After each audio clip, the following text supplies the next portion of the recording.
Hello and very good evening to you. Monday Night Football here on the TCM and all platforms. And what a cracker we have in store for you tonight. Newcastle United against Manchester United. A bit like the old days. Ralph Ranrek, well, he's complained about the scheduling again, like most of the foreign managers, and I'll touch on that at half-time. But really, for the fans, post-Christmas football is a tradition, and a tradition that I think should be continued. Big crowd at St James's Park. Newcastle could move third bottom with a victory tonight, would move above Burnley. And as a Burnley fan, I hope that's not the case. So I'll be cheering on Manchester United from afar here. We're in the Lancashire studios of the TC Hub tonight. Well, I am anyway. But the crowd at St James's Park is absolutely superb. The atmosphere is electric. Flags are flying. And it's just a cauldron of noise here up at St James's Park tonight, where our commentator is at the moment. And we'll be crossing to Mike Harneman in the commentary box very shortly as Manchester United are coming out here then. Plenty of football coming up on the TCL over the next few days as well, from the Premier League and Championship as well, with Mike tonight, Russ, myself, and Nicholas Jones on Thursday. Some great football to get your teeth into. And for the next 4 days, we'll have most of the big games that matter on the TC Hub across both Championship and Premier League as well. So plenty to look forward to on the TC Hub as well. Busy festive period continues. So tonight we start the first of our 4 bomb with one of the great Premier League fixtures of modern eras. We've got Newcastle United against Manchester United, both needing the points for obvious reasons. We're live on the TC Hub 2, JB Sports, J-DAC Football, Storm FM, and of course Twitter and Twitch as well. In the company of your match commentator, a very good evening to Mike Harneman, who's going to take you through the first half. You'll hear him again from me at half-time with a sports roundup. But for the first half, as the teams come out, and the team news itself, it's over to Mike. Mike, it's all yours. Thank you very much, JB. Good evening, everyone. And, of course, hopefully you've all had a cracking Christmas as well. We've got some more fantastic football for you. It's the 150th Premier League meeting between these two sides as well. And we'll go through the 2 lineups now, starting with Ralph Rangnick's Manchester United side. And he's gone with David De Gea in goal, Delo, Varane, Maguire and Telles along the back in the 4, with McTominay and Fred just in front, Greenwood and Bruno Fernandes just ahead of them. And then the front, just ahead of them, in fact, is Greenwood and Fernandes, as I said. And ahead of them is Ronaldo and Rashford. As for Newcastle, it's Dubravka, Manquillo, Shaw, Lascelles, Emil Kraft, Fraser, Shelby, Longstaff, St Maximin, Wilson and Joel Linton.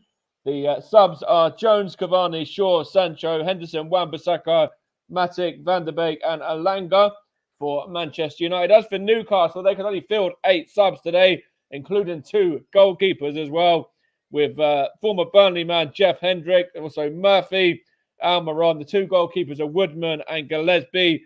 Anderson is on the bench. Also is Gale, and also the young man White as well, as John Joe Shelby is just shaking hands with a few of his teammates there. 7 of the 9 goals coming from him, the former Liverpool man, of course. And the festive football has come real thick and fast for Newcastle. Man United, of course, have had some time off due to COVID cases. And, of course, now finally able to play their fixtures again. Of course, the one before this was all the way back in, I think it was like, let's have a look here. It was a while ago. Anyway, it was good sort of 3 or 4 weeks ago where Newcastle have played only just a few days ago, last week, when they were beaten 4-0 at home to Manchester City. And, of course, they lost to Liverpool as well by 3-1. They lost to Leicester by 4-0. They beat Burnley as well. Sorry for mentioning that one, JB, but, of course, it's in the last few results, and got that draw 1-1 against Norwich. And that was their, first game there to mention. Well, so the game there I wanted to mention back in, I think it was November sort of time. As for Manchester United, their last game was actually on the 11th of this month, where they beat Norwich by 1-0, with Cristiano Ronaldo scoring from the spot after what really actually didn't look like a penalty. So it's another tricky challenge for Manchester United today. And of course, it's all a matter of getting the job done, really, as we've seen across the Premier League yesterday. As there's something you don't see very often. Well, we've had a full start from kickoff. So it was Manchester United who did get us underway, and now they've got us underway for a second time. And looking to find the head of Marcus Rashford there, and it's gone out of play for a Newcastle throw. So early stages there, and already something that we don't normally see, with the kickoff having to be taken and then taken again, as Newcastle have this throw in now, and it is going to be taken by the left back. I think it was the left back, Kraft. But now Man United have it with Rashford up against John Joe Shelby, and well seen out by the Newcastle man there for a goal kick. Of course, both of these two managers have only been in the job for a short while. Ralf Rangnick, the sixth German to manage in the Premier League. This is only his fourth game in charge of Manchester United, with 2 wins previously, and then a Champions League draw as well. And as for Eddie Howe, not much longer in the job for him, in fact, as well. The Newcastle United manager, he's only been in the job for, I believe, 7 games, so not too many more than his counterpart this evening. Here's Bruno Fernandes for Manchester United now, and given away there to the right back Manquillo, and Newcastle just playing it around at the back now. And there's a touch there for Shah, and he tries to look for the on-running Ryan Fraser, and does he keep it in there as well? He just about does, and looks like it's going to be put behind for a Newcastle throw-in by Harry Maguire there.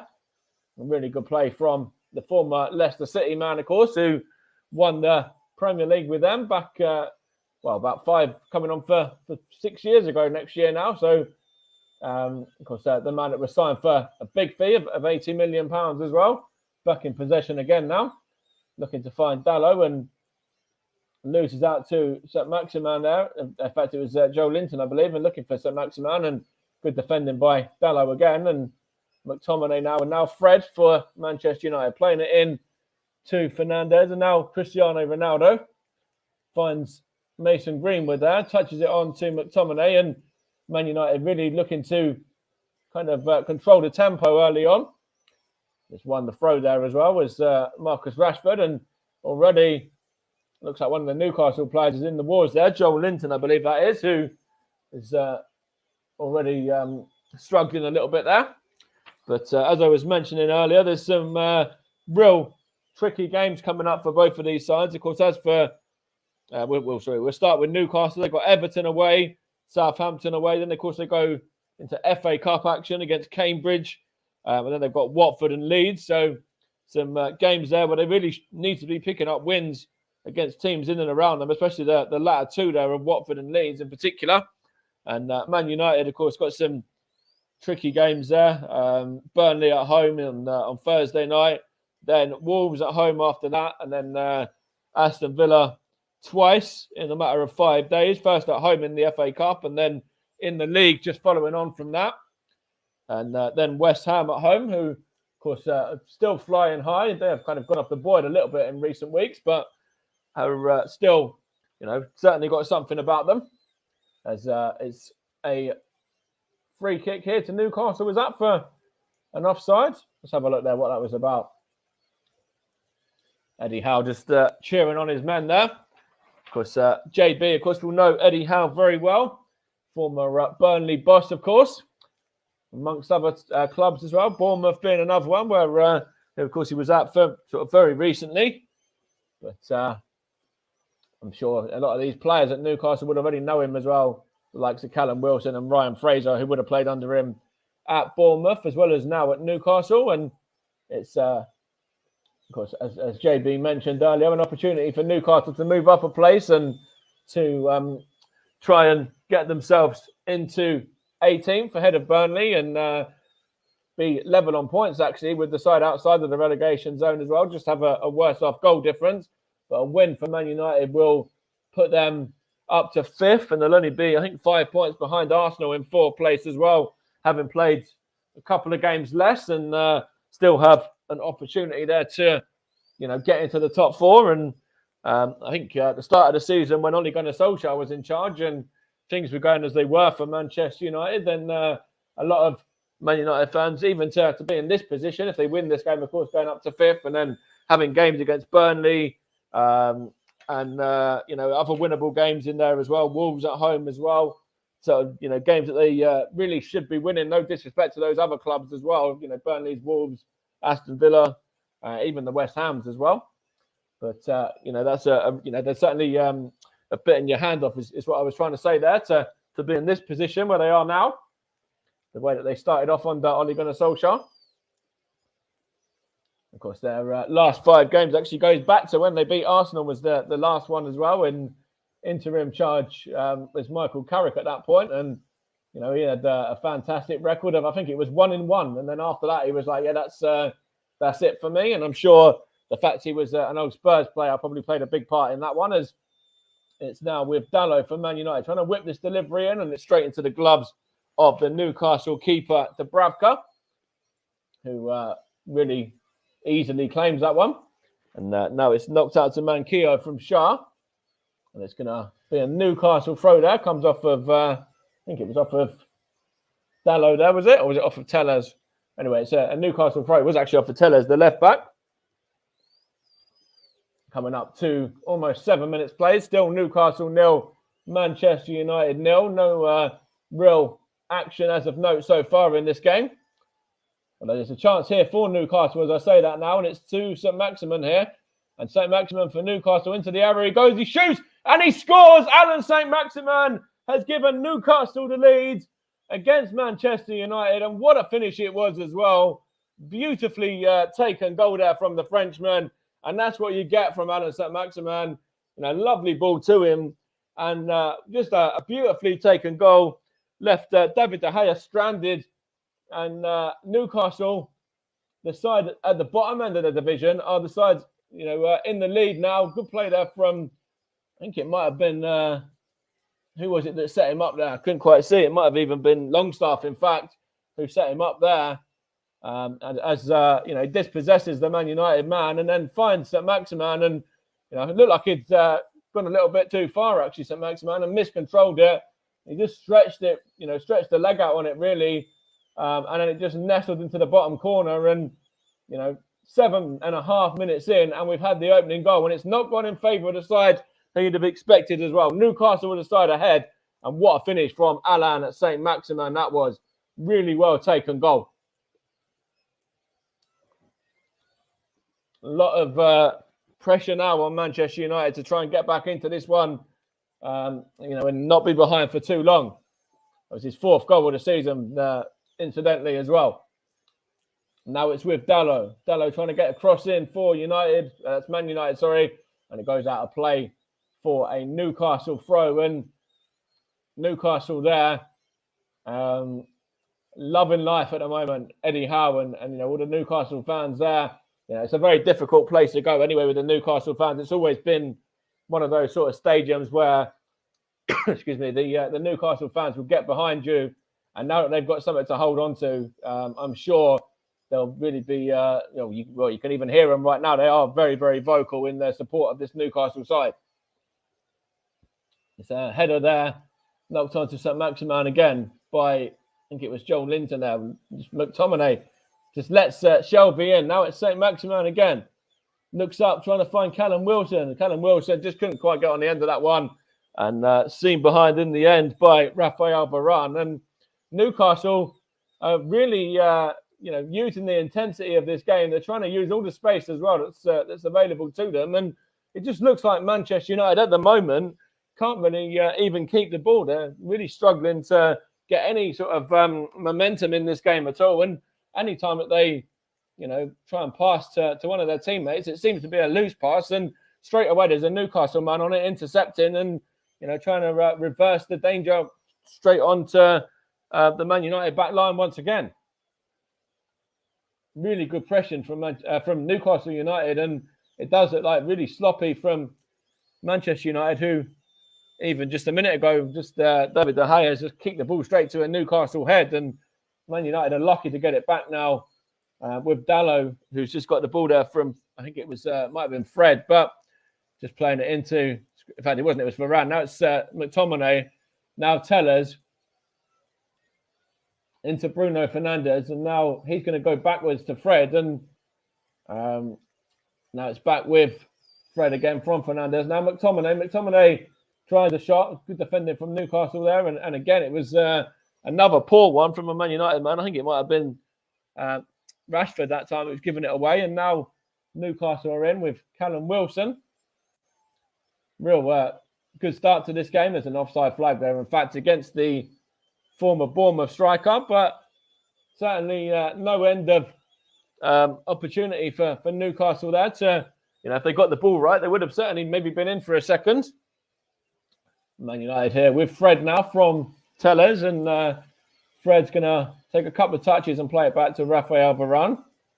Raphael Varane out to the right-hand side to Diogo Dalot now. Of course, I'll mention your officials in a moment as well when I get a chance to. There's another poor ball there from Scott McTominay, just about reaches Tellers, who was able to get the ball back to Harry Maguire. But I think the rustiness from Manchester United not playing in a couple of weeks is really showing. Of course, we saw it a couple of weeks ago with Tottenham when they gave Liverpool a real scare. But you can see here that any time that Manchester United get the ball, even just there, they're giving the ball away again. They're very sloppy with it, and Newcastle are onto them in a flash. And now it's Alan St-Maximin looking for, I think it's Manquillo is that, and now a shot at goal, and it's gone just wide from Joel Linton there, and it really is Newcastle. Yes, they might have lost their last few games, but there's something about them. They're a lot sharper, a lot fresher than this Manchester United side, who have been, obviously without a game in a couple of weeks due to the sort of COVID cases within their squad. And you can see that, maybe some of these players are not even fit enough to be there. Maybe some of these players are just playing because, they don't want to be having to take another week off. I don't know whether that's something that you can read into, but the way that Man United have started this game, there's something not right about them anyway. That's for sure, in my opinion. It's up into the air there by Varane, and good header by Shah. He's now back with Harry Maguire for Manchester United. Currently Newcastle 1, Manchester United 0. It's with Cristiano Ronaldo. Couldn't quite keep the ball in play. Alan St-Maximin, the goal scorer for Newcastle, by the way, just around about 5 minutes or so ago. And now the ball's out of play. I'll go through your officials. The referee is Craig Pawson. He's assisted by Ian Hussein and Darren Khan. Robert Jones is on the fourth official duty. And the words that we don't want to be hearing too much about today, the VAR officials are Peter Banks and Timothy Wood. So hopefully they're out of the limelight and we can just focus on having a real good game of football without too many decisions from them. Well, it does seem like it's kind of second nature these days that they will be needed at some point. Chance here for Man United now, and it's with Fred. Good tackle there by John Joe Shelby, and now given away by Newcastle there to Bruno Fernandes. Going to play it into Ronaldo. Back to his Portuguese counterpart again. Now Rashford, now given away there, and Longstaff, I think it was, hooks it clear. Now Newcastle can counter again with Joel Linton. Now Alan St-Maximin. And now it's Newcastle's turn to give the ball away. Here's now Marcus Rashford. Good defending there by the Newcastle man Kraft. And now Shelby. Pressed well by Scott McTominay. And it's Kraft in possession now. In fact, it looks like they might actually be on the opposite side to what I've got here. So it looks like Kraft's on the right and Manquillo might be on the left, where I've got it differently on my side. So I'll have to have a look at that one in a minute. But it's Manchester United with Bruno Fernandes. Good bit of play there from, I think that was Shah again, was. And Manchester United got it back. It's now with Tellers, and Fernandes going to whip in the cross, and it's taking a deflection up of the Newcastle man. And now back to Maguire, and now Raphael Varane. Man United, incidentally, in their home kit, the red shirts, white shorts, and the white socks as well. Newcastle in their home kit of the black and white, and it's Newcastle that are kicking from right to left in the first half. And it's a throw in here for Man United now. Dalot to Ronaldo. Ronaldo goes down. Is he caught? Referee says no, he wasn't. McTominay went down as well, but neither of the free kicks have been given. And Newcastle can counter-attack through Joel Linton. He's got St. Maximin in support if he wants to use him, which he does do as well. And St. Maximin, the Newcastle goal scorer, loses out to Fred there, who defends really, really well and just knocks it back to Marcus Rashford. He kicks it into McTominay now. And out to the left-hand side of Tellez. And now just ahead of Tellez, just knocks it on one more to Bruno Fernandes. And Ronaldo's up to his feet now. Manchester United man. Now it's with Varane and now Dalot. Now Marcus Rashford there. Goes off of the Newcastle man for a Man United throw. As Cristiano Ronaldo's gesturing to the referee there about something. I think it's about the free kick still, I think. As Maguire just knocks it out to the left-hand side where Tellez is found and now gets it back from Bruno Fernandes. Now Fred. Man United trying to up the tempo a bit more. And he goes back. Well, in fact, he goes sideways, I should say, to Tellez. And now Fernandes. Now Ronaldo. Ronaldo they were looking for Ronaldo, I should say. And Ronaldo couldn't get on the end of it. And it goes behind for a Newcastle goal kick there. It's good play from Man United, trying to find Ronaldo and just ahead of him and seen how to play comfortably by the Newcastle goalkeeper Dubravka there. Ronaldo looking a little bit frustrated at the moment. Still not really had a impact on this game so far. Coming up to about 17 minutes in, and it's Alan St. Maximin's goal that is the difference for Newcastle. About 10 minutes or so ago. Of course, you're listening to the Commentary Hub, JB Sports, J-DAC Football, Storm FM, Commentary Hub 2, and all of the channels on Twitch and Twitter as well. To add to that, let's Man United have a corner now. Is it going to be off of, I think, John Joe Shelby that time? And we'll confirm in a minute once I know, yeah, it's going to be a corner. And looks like all the men are coming up from the back as well. Harry Maguire trying to get on the goal line there. Manchester United haven't scored from a set piece this season, apart from obviously penalties. That's the only one that counts that they have scored from, but not from like corners or from free kicks. They're yet to score. See whether they can change that now. Not from there, because that's a good head out by Joel Linton, I believe it was, for Newcastle to still keep that record intact. And Fernandes looking for the number 11 there, which of course is Greenwood, and the Newcastle man down. Joel Linton, I think it is. He's just going to take a minute there because I think he got a whack to the ribs by the looks of that. Of course, Manchester United scored 112 Premier League goals against Newcastle, and there's no other team has managed to score more against a single opponent. Arsenal against Everton is also a joint in that record as well. But if Man United score one goal today, then they'll break that record.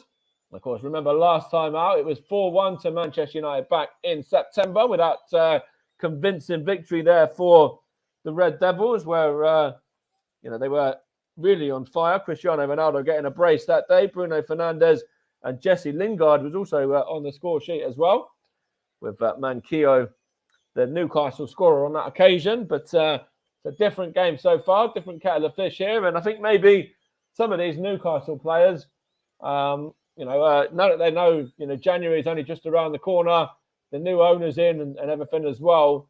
They've got the money to spend, and they've got the cash to spend, and I'm sure a lot of these Newcastle players will be looking at this game and thinking, well, if we don't perform here and we don't perform in our next game after this one, then we can potentially be out of the door and replaced in the next transfer window. So there's a lot of Newcastle players there with that probably going through their mind, which I think is probably why they've started as well as they have so far. Here's Varane for Man United now. And of course, proving a point about keeping them as well in and around the setup, because this Newcastle side at the moment are really struggling at the bottom of the league. But there is something about them if they can get them playing. Here's Marcus Rashford now. Takes a deflection there off of Manquillo for a Manchester United corner.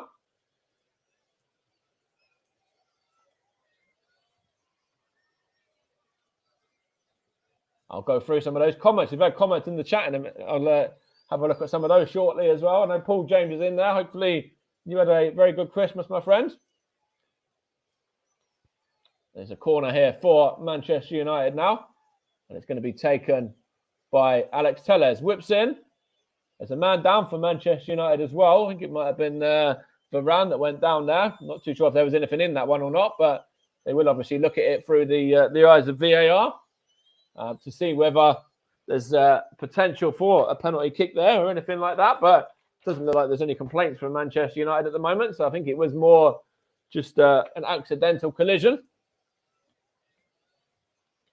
Ralph Rangnick there just looks a little bit unsure about something now. I'm not too sure why he's looking, maybe he's not very, I don't think he's very happy with what he's seen from his Man United side, I guess. And, when they've been giving the ball away as much as they have in the first 21 minutes or so, you can probably see why. There's a chance here for Man United to get it clear now, but it's given away to Joel Linton. Now Shelvey is forced all the way back to keeper Dubravka. Dubravka is going to just take a couple of touches and then smash it into the Manchester United half, and it's going to be Dalot who sees it through to Varane and then on to David De Gea now. Just knocks it on to Harry Maguire. Of course, Harry Maguire playing League One football not that long ago as well with Sheffield United. I remember that very well. In fact, following Stevenage, as I do, Harry Maguire, very young Harry Maguire at the time, was part of that Sheffield United side that were beaten 4-0 against Stevenage as Danny Lopez scored a hat-trick on that occasion. And maybe that's what made him. You never know. And it's all the way through to Martin Dubravka there as Man United tried to put the ball through to the on-running Greenwood, but it was comfortable for the Newcastle keeper. And he gets it back now as well. Knocks it on to Jamal Lascelles, another player that's got Stevenage in the blood as well. Jamal Lascelles actually had a loan spell at Stevenage not that long ago. I think it's about 2015, 2016 sort of time. Now he's gone on, of course, from Nottingham Forest to Newcastle, which is where he was at the time. He was at Forest and then had a loan spell at Stevenage, and now on to captain this Newcastle side. That's John Joe Shelvey. There's a foul there on the Man United man. The referee says no, though, and it's did look like it should have been a free kick, but John Joe Shelvey can bring it out. He's going to bring it forward, John Joe Shelvey. He's going to open up for a shot as well. It is, and it's a good save from David De Gea. Just parries it away in the end for a throw-in, and I did think there was a foul in there on, might have been Scott McTominay, and then Fred, desperately tried to lunge in to save his, midfield counterpart and opened up for John Joe Shelvey, who just smashes one from about 25 yards, I think it was in the end. And David De Gea got some strong gloves on it and just parries it away for a throw-in. But I did think there was, if that had ended up in the back of the net, Manchester United would have certainly had a reason to complain, in my opinion, as Scott McTominay went down there. It's a bit of a late one from Longstaff, in my opinion. I don't know how much of the ball he actually even won, but the referee said he won a bit. Let's have a look from this angle here. He left one in on him late. That is a free kick for me, and Man United, certainly would have been able to have a bit of a complaint if that was the net in the corner from John Joe Shelvey. Ronaldo wasn't happy with it either, as you can probably imagine. Having a word with Longstaff there. As McTominay is now up to his feet once more. Currently Newcastle 1, Manchester United 0. An early goal after 7 minutes. In fact, it was six and a bit minutes, in fact, from Alan Saint-Maximin, giving the Geordies the lead in this one. There's a throw in here for Newcastle now. I think it's going to be taken by, might be Kraft, is it? I'm not too sure, but it's a long throw anyway, looking for the head of Wilson. And there's an offside flag in there against the Newcastle United striker as well. In fact, it was Jamal Lascelles, in fact, up from the back that time. The man that was involved.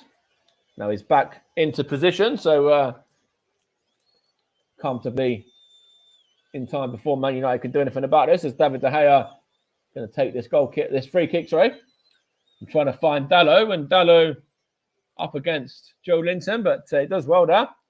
Ronaldo, now Rashford, now it's Dalot, gets it back as well from Ronaldo, but it wasn't even Ronaldo before, it was Greenwood maybe. There's a foul there, and free kick to Newcastle. Sean Longstaff going to leave it. In fact, it's going to be Shah, I think, to take the centre-back. Of course, loads of goals in the Premier League the last few days as well. Not just from over yesterday, but this is now added to it as well.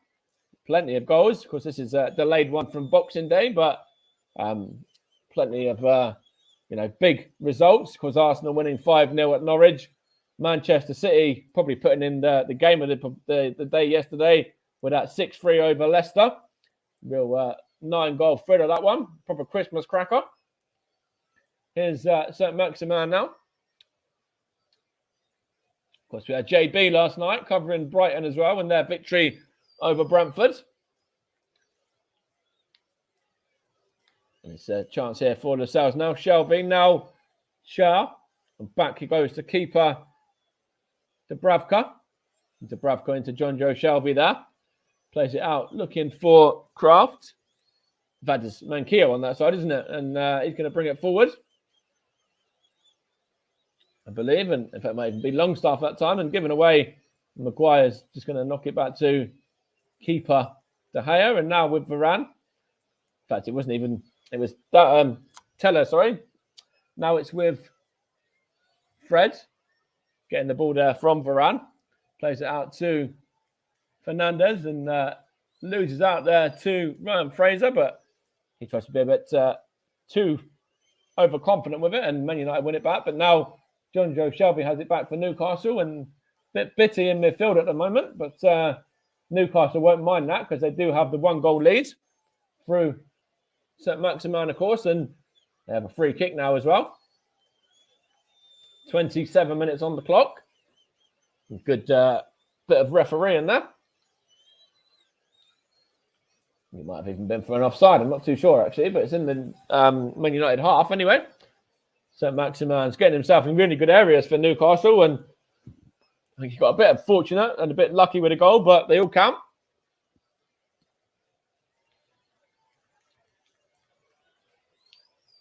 Whipped in now, looking for the head of, was that Lascelles? I'm not too sure, but Joe Linton now. St. Maximin here for Newcastle against Dalot. No, it's going to be a chance here for Newcastle. Crossed into the box and good defending by Varane, who just smashes it out only as far as Kraft, though. He's going to just knock it on to, I think, might have been one of their fullbacks. But it's a chance here for United on the counter-attack, looking for Bruno Fernandes, and good defending by keeper Dubravka, who just whacks it out of play for a Man United throw-in and starts sprinting back to his own goal. The Newcastle goalkeeper there. That's going to be taken by Tellez and then thrown to Maguire. And now Raphael Varane there. Raphael Varane's going to look up and find Dalot on the right-hand side. Back to Varane once more. And now Harry Maguire's in possession now. He's going to just knock it on to Raphael Varane again. The Frenchman, of course, plays it into... It was looking for Marcus Rashford, but it's given away. Now St. Maximin has it for Newcastle. Well, muscled off the ball by McTominay. And now Bruno Fernandes. And now it's with Fred, the Brazilian, trying to find Rashford and finds him with ease as well. Now it's with Greenwood, who wins the throw. Manchester United getting into this game a little bit more now, looking a bit better. And Dalot is going to take this throw in and throws it across to Fred. And now that's... sorry, it was Varane, now Fred, and now Maguire. Looking for Marcus Rashford. Can he keep it in? Just about. He's up against a couple of Newcastle men there, and he does well to skip past them as well and Finds McTominay on the edge of the area. Now Fred. Now Fernandez is going to get open up for a shot. It's a good block there. In fact, it was actually Mason Greenwood, I should say. Sorry to correct that. It opens up for a shot and it takes a deflection and then goes out for a throw, which Tellez now throws to Fernandez. Now McTominay. Now Greenwood. Now Rashford there. From Dallo, I think it was. Rashford. Man United claiming a handball there. Referee says no, though. Craig Pawson didn't see anything wrong with that one. Neither did the assistants either, but I'm sure they will have a little word in the ear from VAR and Peter Banks and Timothy Wood. But Ralph Rangnick got his arms open there, claiming something. I think he certainly wanted the handball there. We will see whether it goes to a VAR decision or not. But it doesn't look like it's going to at the moment. You see Ronaldo still looking a bit perplexed as to why it hadn't, but it's back in play. So didn't want to give anything there. Now John Joe Shelby for Newcastle looking for Wilson, but put behind by Raphael Varane. And Newcastle have the throw in here. Still leading by that 1-0. Remember as well through Alain Saint-Maximin. Scoring about 23 minutes or so ago. And Manquillo is going to take this throw in now. A chance here for Man United now through Mason Greenwood. Now Fred. Looking to find Ronaldo, and it's over the top of him and all the way through to Manquillo, was that? No, it's a chance here for Newcastle again. Alain Saint-Maximin muscled off the ball by Varane. Now Rashford back to Dallo. Now Harry Maguire. Harry Maguire plays it into Fred. Turns and does really well there to actually get the ball moving to Fred. Now McTominay. Now out to Maguire. Harry Maguire looking to find Marcus Rashford. It went straight to his feet as well with a lovely cross-field pass. Now it's with McTominay, the Scotsman. Now Marcus Rashford. Now it's with Dallo. Rashford again. Tries to find the on-running Fernandez. Gets a bit of luck, but the ball goes to him and he whips it in and it's headed clear, but only as far as Ronaldo. And Ronaldo gets that one all wrong and just whacks it against himself. Kind of not really properly tries to get a shot away. Sort of a half shot away more than anything else and just bobbles off of him actually and behind for a goal kick there. But you can certainly look at Emil Kraft's part in that, getting a crucial head on it when he needed to. The Newcastle fullback. Coming up to the 33rd minute of this game now, and Manchester United still trailing. And it's Martin Dubravka with his goal kick, looking to find a long ball for the head of Saint-Maximin, who shoved his man down. It was actually Joel Linton who shoved his man down and looked a bit angry and a bit unhappy there with that decision, but it's a free kick nonetheless, which Varane takes to Maguire. Maguire out to Tellez, and Tellez into Ronaldo now, and now back to Tellez again, is it? No, it's still Ronaldo. Now Fred into Scott McTominay. Scott McTominay tries to find Bruno Fernandes, and good defending there from Longstaff. In fact, it was Manquillo might have been that time actually. But it's a good header by Maguire anyway. Man United have it back now with Raphael Varane.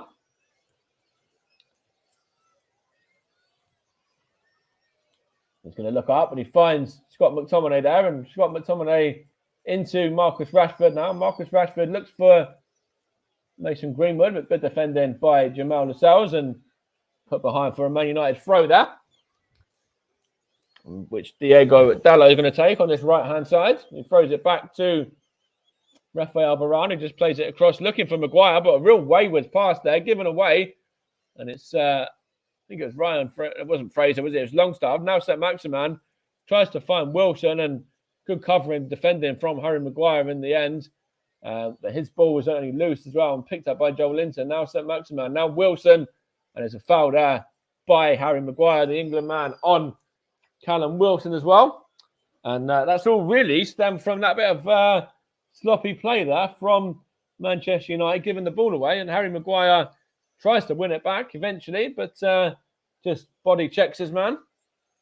And there's real chance here for Newcastle to, get Shah and Lascelles up from the back now, alongside the likes of maybe John Joe Shelby on the edge of the box for a potential shot at goal, and really try and test David De Gea and maybe double this advantage now. Looks like Shelby might be the man to take it, in fact. Either him or Ryan Fraser. Got a few men in the box there. Anna St-Maximin on the edge as well.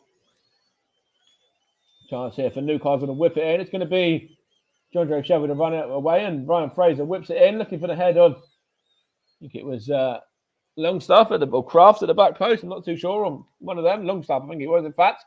And it's put behind for a corner by Tellez. Manchester United is under a bit of pressure now. And really got to try and stay in this game. Of course, the second goal, I think the referee's just saying something about the holding, I guess, as well from the corners. It's going to be Ryan Fraser to whip in this delivery.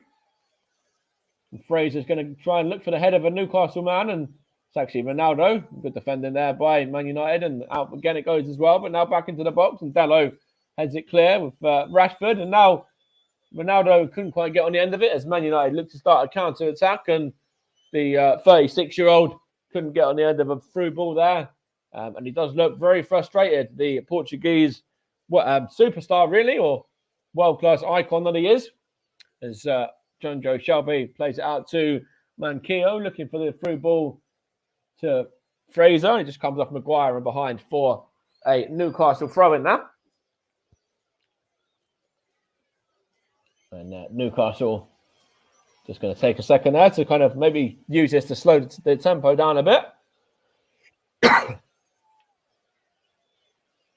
And it's going to be taken by the Newcastle man there, which is Kraft, I think. It's going to go off for another throw, but this time it's going to be, it was actually another Newcastle throw. Kraft's going to take it again. What was it? Or Manquillo, is it? On that side? No, it's Kraft on that side, isn't it? Yeah. And now he's going to throw it to his teammate there with Longstaff, and now it's back with Kraft, and now Joel Linton, now St-Maximin, going to get an opportunity to shoot again, is he? Alan St-Maximin gets that one all wrong, but it's a chance here for Wilson, and Newcastle have a second, I think, but is it offside? Let's have a look here. I think there's a flag's gone up there, and let's have a look there, whether it's what happened there. St-Maximin in good pocket of space, tries to find the feet of Callum Wilson. Yeah, he's off for me all day long. Harry Maguire there, straight away looking at the officials, and yeah, completely correct decision, that one, to disallow that goal. Simple as they come. Still 1-0 to Newcastle. And St-Maximin's goal after 7 minutes, but they have had, of course, other chances, not just that goal, that disallowed goal there, but also that Shelby chance earlier on as well. As the through ball trying to find Callum Wilson, and Varane just knocks it back to keeper David De Gea there. Man United really haven't got going in this first half as of yet. Still 7 minutes plus stoppage time to do so, but they're very loose in possession and giving the ball away really sloppily at the moment, as they've just done again there. And Ryan Fraser goes down. No free kick, though. Free ball looking for Rashford. Finds him as well. Good defending by Shah, and also keeper Dubravka too. And now it's with Shelby. Chance here for Newcastle to try and find a second goal before the break. It's going to go through to Harry Maguire there. Longstaff couldn't quite get on the end of that delivery, and now it's with McTominay.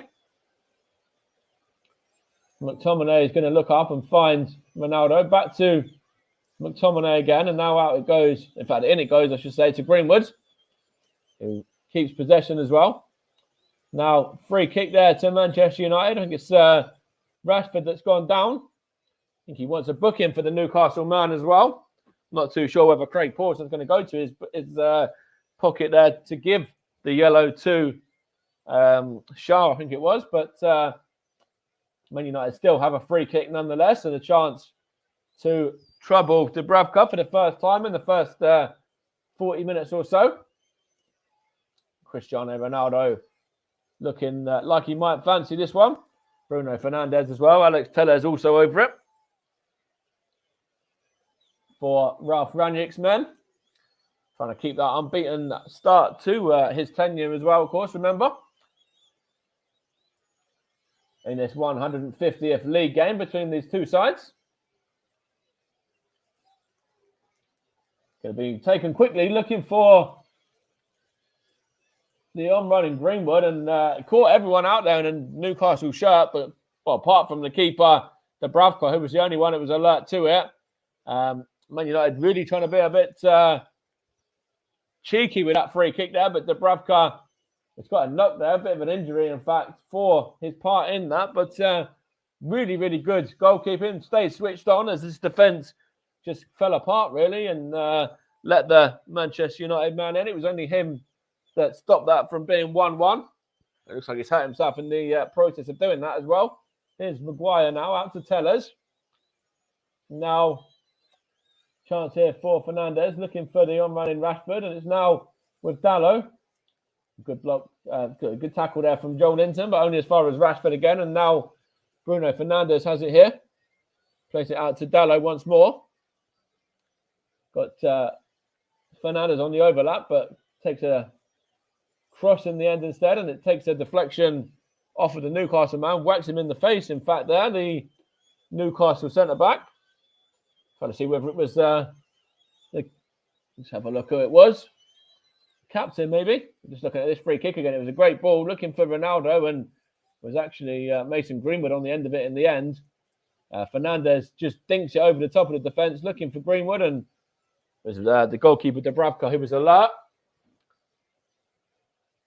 And Newcastle still keep their 1-goal lead. And it is Jamel Lascelles. So it was actually Joe Linton, the man that got a whack there. One of the forward players done a defensive work at that time. So Newcastle defending, in numbers, really. Everyone defending and doing their part. Even the defenders, even the strikers, defending their own goal when they need to. So coming up to the final few minutes of the first half, Newcastle still leading by Alain Saint-Maximin's goal. 2-0, of course.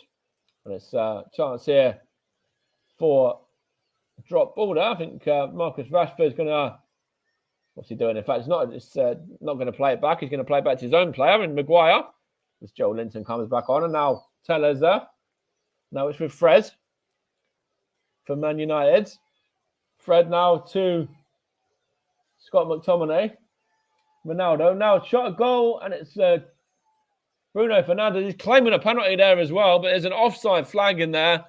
So the flag has gone up anyway, but there's a little bit of a collision and actually a bit of a coming together between Shaw and Fernandes. Just having a look here at the touch from Ronaldo. That's, the sensational things that he can do. And it's a lovely little flick through to Bruno Fernandes there. It was kind of shoved back a little bit, but I do think the flag had already gone up. And, the assistant referee has, decided, and the referee had decided that was not going to be a penalty because the offside was correct. And I'd agree with that as well. It's taken by Dubravka now, looking for Joe Linton there, and it's Wilson, and now good bit of play there from Man United. And Newcastle win the throw though. Just coming up to the last minute of the 45. Eddie Howe's side still looking good for the goal that they have. Here's McTominay. Up into the air by Manquillo. Now Fraser. Comes off of the Man United man only as far as Fernandes though. Who slips, is he? No, actually he was fouled there. And he wants to take it quickly and get it moving to McTominay as well, which he does. And he plays it into Ronaldo. And now he gives it away to Callum Wilson there. Good turn by Callum Wilson, who goes down. And it looked like there's going to be a yellow card here. Let's have a look. Certainly going to be a free kick. That's good feet from the former Bournemouth striker. He just dances around him, really, and practicing his New Year's moves for the weekend. But it was a real definite foul there. And maybe he's going to be fortunate, not to be on the end of a yellow card here as well. The Manchester United man, it was it Fred? I'm not too sure. But Eddie Howe was looking at something as well. And some of the Newcastle coaching staff are not very happy with that one. As we enter stoppage time now, we're going to have the board come up now. Robert Jones is just about to put the board up any moment now. I think Newcastle want to just keep an eye on Callum Wilson first of all. As you see Eddie Howe there in discussion with Joe Linton. We've now entered what's going to be 4 minutes of additional time.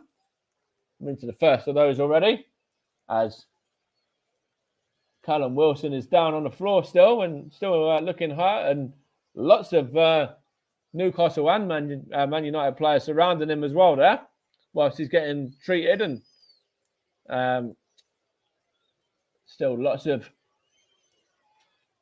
discussions with Eddie Howe and his coaching staff as well. Coaching staff that includes another former Stevenage blood, man as well, in Simon Weatherstone, who was with Eddie Howe at Bournemouth. Took the move to Newcastle with him as well.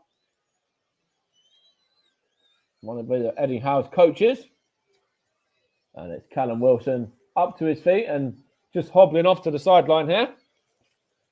Being helped across by the Newcastle physio. Of course, still got options on the bench, Newcastle, if they do want to use them now, but they've still got a bit of time to make any decisions if they were going to look at potentially changing their forward line. Of course, Gal's one that would certainly be an out-and-out replacement.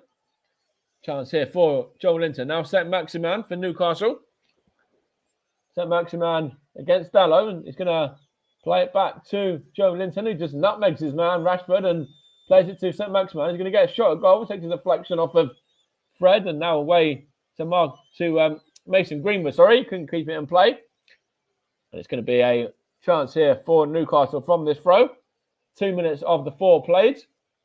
And again there, really good feet from Anna St. Maximin, not once, but twice. And then Joe Linton as well, getting past his man. And then the pair of those two, Joe Linton and St. Maximin, both loving life at the moment in terms of both just having fun with a Manchester United back line there, just knocking the ball around them at ease.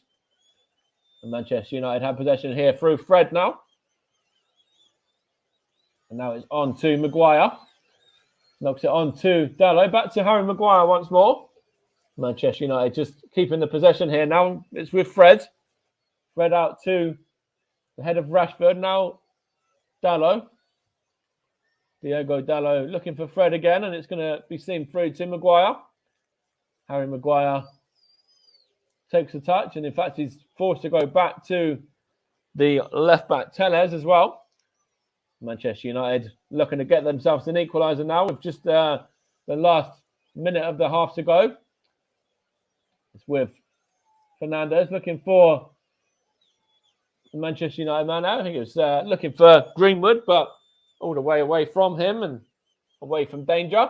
Callum Wilson's okay to continue as well. He looks very pumped and up for this one. So it's helping him a little bit, but I think he should be all right maybe at half time to continue.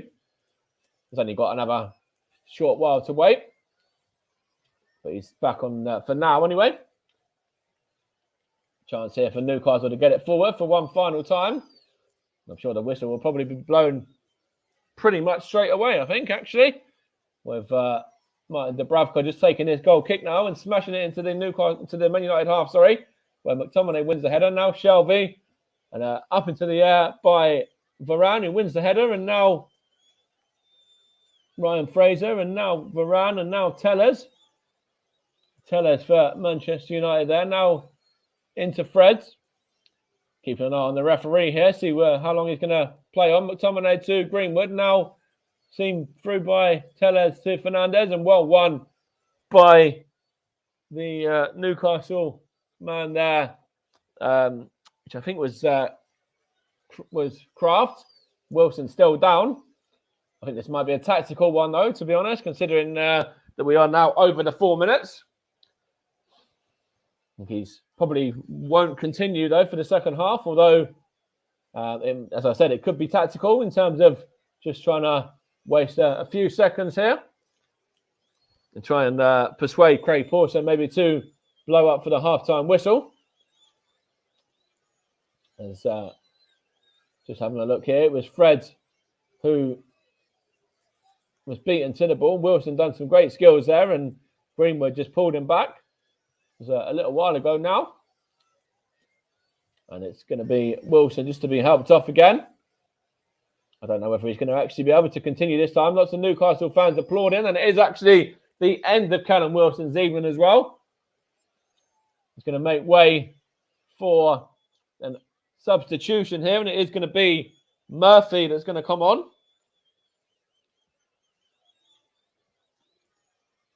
the stroke of half-time there for Jacob Murphy to enter the fray.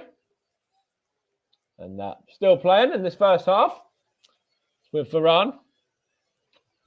Looking for Fernandez there. Was that a good touch as well? And going to be a throw. And in fact, that is half-time now from this throw-in as the referee, Craig Pawson, blows up there.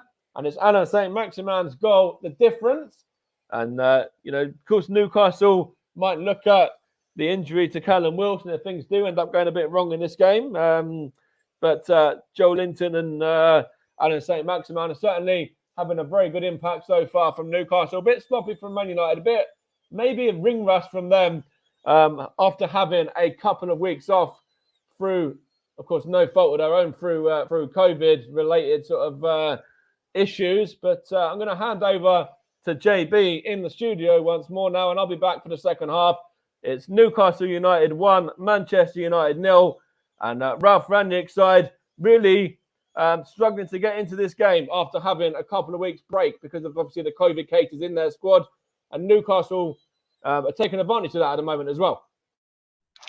Thanks, Mike. I absolutely concur with you. I think Newcastle have been good value for their lead, and I say that through gritted teeth as a Burnley fan, but they have been amazing this first half, and I don't think anybody in their right mind would argue with that. Manchester United, as you say, a bit ring rusty, but I'm sure Ralph Rangnick will not use that as an excuse.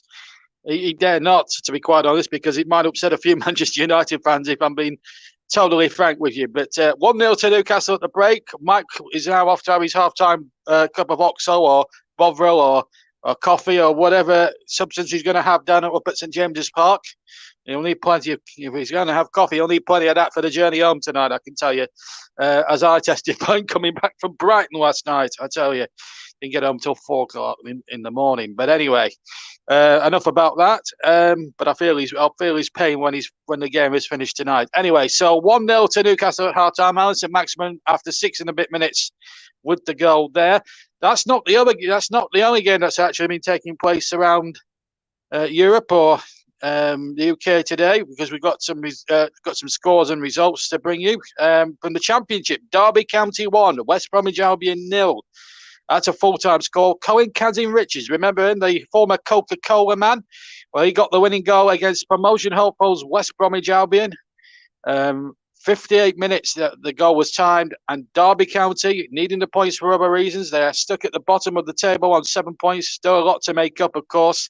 A long way behind fourth and bottom Reading at the moment, but a big win there for Derby County as well. As I say, Colin Kazim-Richards scoring. He came on as a sub and was on for approximately a minute when he struck the winning goal there. And West Brom now stay fourth. They are 4 points behind Fulham in second place. Blackburn Rovers remain a point clear of West Brom in third position, but of course they could well lose Brent Brereton Diaz in the January window if a big offer comes in for him, and that could derail their chances as well. Middlesbrough and Huddersfield having a great season at the moment, and a great win against Blackpool yesterday in sixth place. QPR's promotion challenges stuttered a bit as top of the table, as Bournemouth go back to the top of the table with a 1-0 victory at QPR. The winning goal coming after 41 minutes from Dominic Solanke, the former Liverpool man. Stanislas setting him up, Solanke finishing off. And a real horrible day for Queen Spot Rangers, which was compounded when Dozel was sent off 8 minutes into stoppage time at the end of the game. So unfortunately, that's a bit unfortunate, really, if you're a QPR supporter, but that's just the way it is, unfortunately. Sometimes these things go against you. In League One, Doncaster Rovers 0, Sunderland 3. So Sunderland back on track there. Goals from Stewart from the penalty spot, Embleton after 41, and an own goal by Blythe after 50 minutes gives Sunderland a victory at the keep mode. And in fact, that puts them into second place, a point clear of Wigan, who are now in the playoff spots. Plymouth 4th, Wycombe 5th, Oxford in 6th place. Rotherham, Russ's local team, although he doesn't support them, but Rotherham's still the team to catch at the top. They're a point clear of Sunderland at the top of League One. As for Doncaster, they are struggling in the relegation zone. They're second bottom, having played 22 games, 16 points from those 22 games, and 6 points from safety at the moment, sadly for them. So it's not turning into a very good season for Doncaster Rovers. In the Highland League, I'm going to run through these very quickly. There were several games called off in the Highland League due to, obviously, COVID restrictions and cancellations and everything else. Deverendale and Bucky Thistle was called off. Fords Mechanics and Fort William was called off. Fraserburgh and Nine County were called off. Ross and Brechin were called off. And Straps Bay, Thistle and Clackcuddin, try and say that quickly, that were postponed. But there were a few games. None more so than a Fort Martin United. They drew 4-4 today with Borough Rangers, and I bet that was a very good game for those that turned up and watched that one. Huntly 3, Turriff United 0. Another good game up in a very local works. They beat Keith by 5-3. Sounds like a right hoot, that one. Terrific result there. And Wick Academy 2, Lossiemouth 0. In the Lowland Leagues, no game. There was to be a game between Barnes United and Gretna 2008, but that obviously got postponed. In the Irish Premiership, just 2 games postponed. There were the games between Cliftonville and the Crusaders and Warren Point and Dungannon Swifts. They got called off, but there were 4 games went ahead. Ballymena 2, Coleraine 1, Carrick Rangers 1, Larne 3, Linfield 1, Glentoran 1, and Portadown 0, Glenarvan 1. And of course, and there are the latest scores. Let's check up with some. Let's change track for a little while, and let's have a quick tootie at the Ashes. Of course, there's been the Ashes going on at the moment. The second day of the test took place early this morning, and let me check on the latest score. England in their second innings currently at 31 for 4. They were forced into bat for. Just to remind you the whole situation again. They were put into bat after Pat Cummins had won the toss on a green pitch at the MCG, and Root made 50 in that 185. But there were 3 wickets apiece for Pat Cummins and for Nathan Lyon, the spinner. And then Australia, in reply, made 267. Harris top scorer with 76. Warner 38. James Anderson, even at 40, still evergreen as ever with good figures there, 4 for 33. And then England in their second innings, trailing by 51 at the close of play, are 31 for 4. Bolland, 2 wickets for 1 run. What a spell that is from Bolland on debut, by the way. And Mitchell Stark, 2 wickets for 11 runs. It's not looking good. Let me go through that second innings scorecard. In fact, I'll go through the whole score. England's first innings was this: Hamid, Cork Carey bowled Cummins 0. Crawley, Cork Green bowled Cummins 12. Mallan, Cork Warner bowled Cummins 14.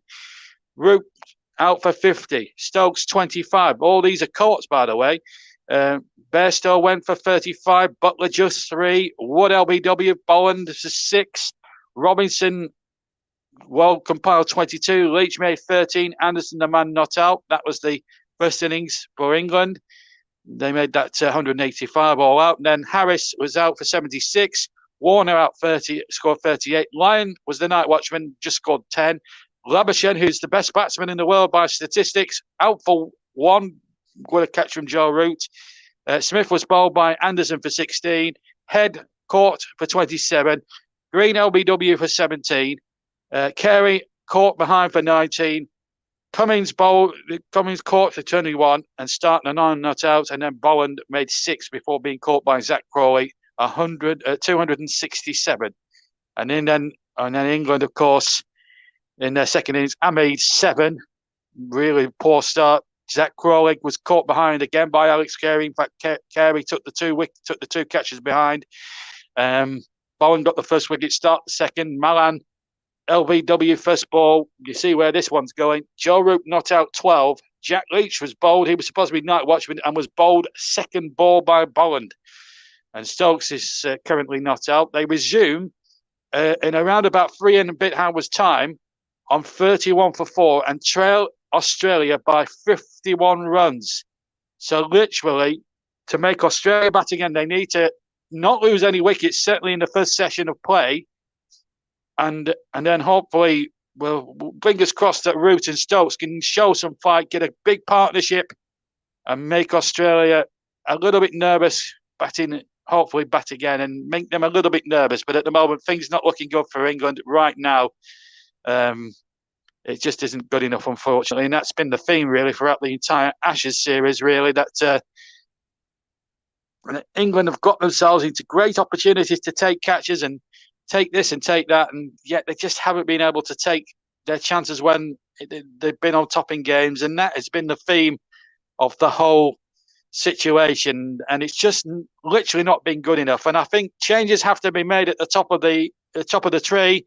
The ECB, they plough so much money into promoting the shorter formats like the one-day game, the 50-over cricket, the 2020 blast, and of course the 100 that has been was very successful when it was first introduced last summer to great acclaim. We even at JB Sports we actually brought commentary of one match from that competition, but which was quite a good one.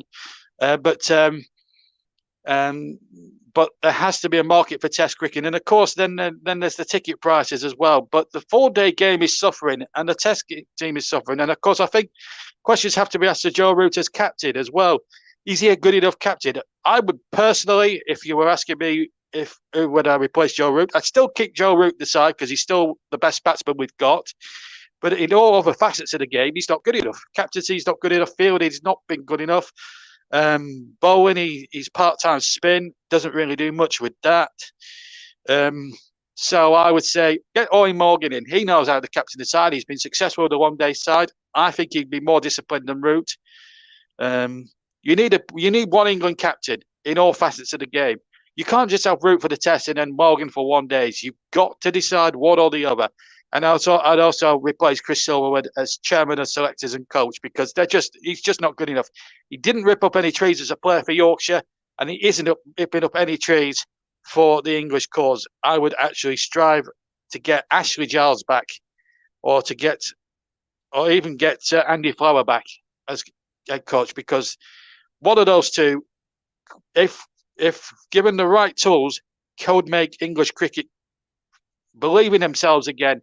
Because right now, we've won 1 Test all calendar year. It has not been, I'm afraid, good enough. That is for sure. Right, anyway, that's enough about the cricket. Just to remind you that we've got more football coming up during the week as well.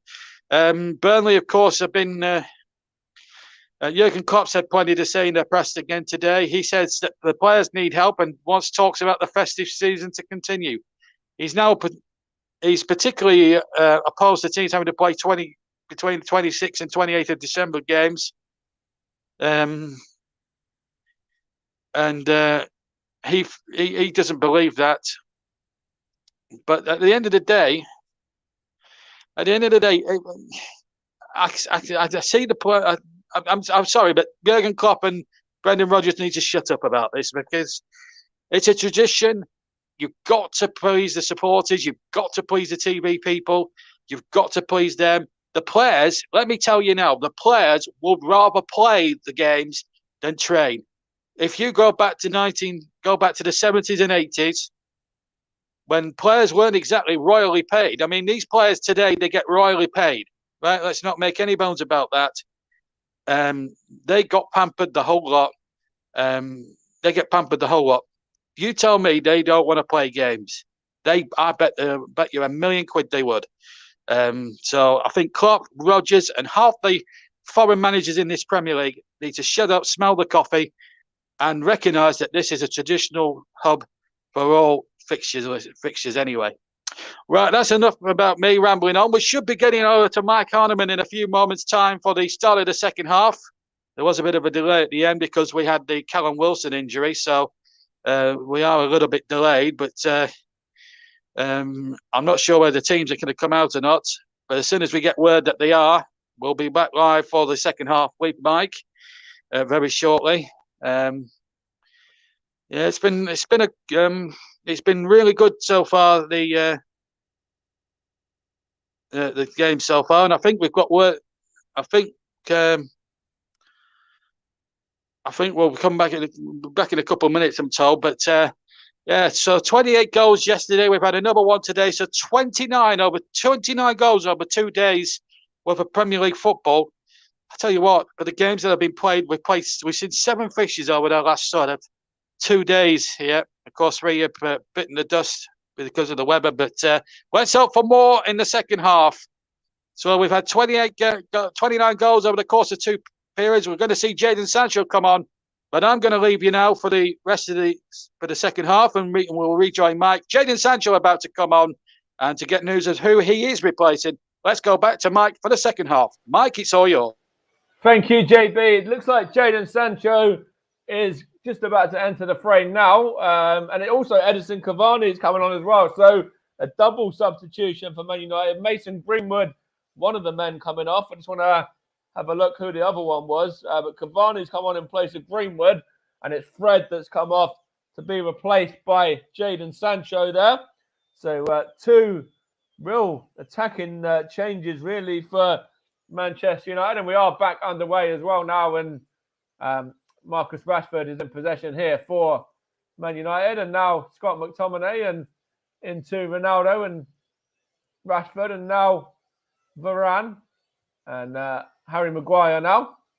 Of course, Newcastle made that one change. Of course, Jacob Murphy coming on for Callum Wilson at the close of that first half. Close of first half stoppage time anyway. Here's Fernandes now. Now Marcus Rashford there.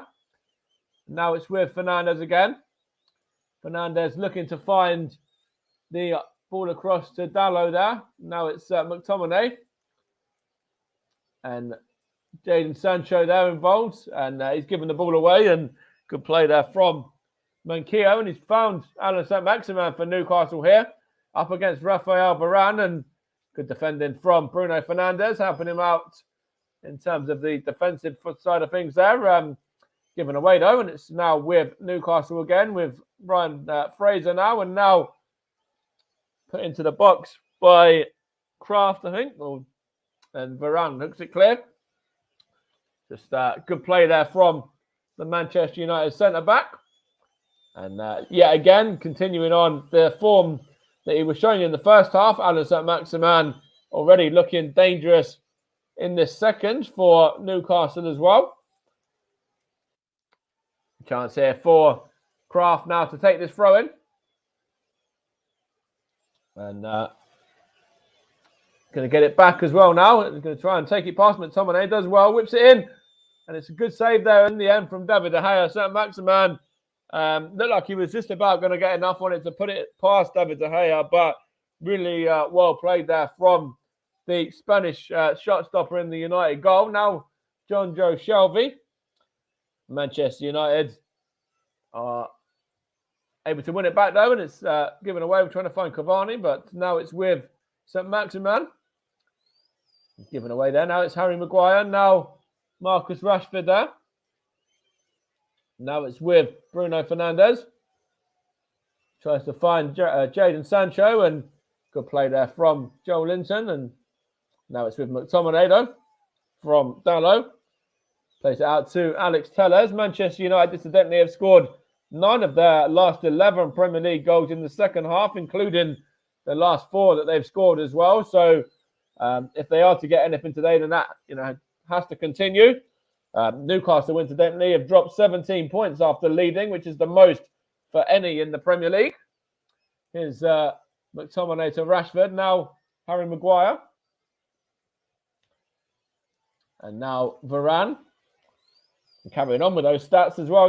Manchester United, I should say, have also won 4 of their last 5 against Newcastle when they were trailing at half-time. So Ralph Rangnick's side certainly not out of this by any stretch of imagination as they try and find Cavani there, and the Uruguayan knocks it back to Tellez.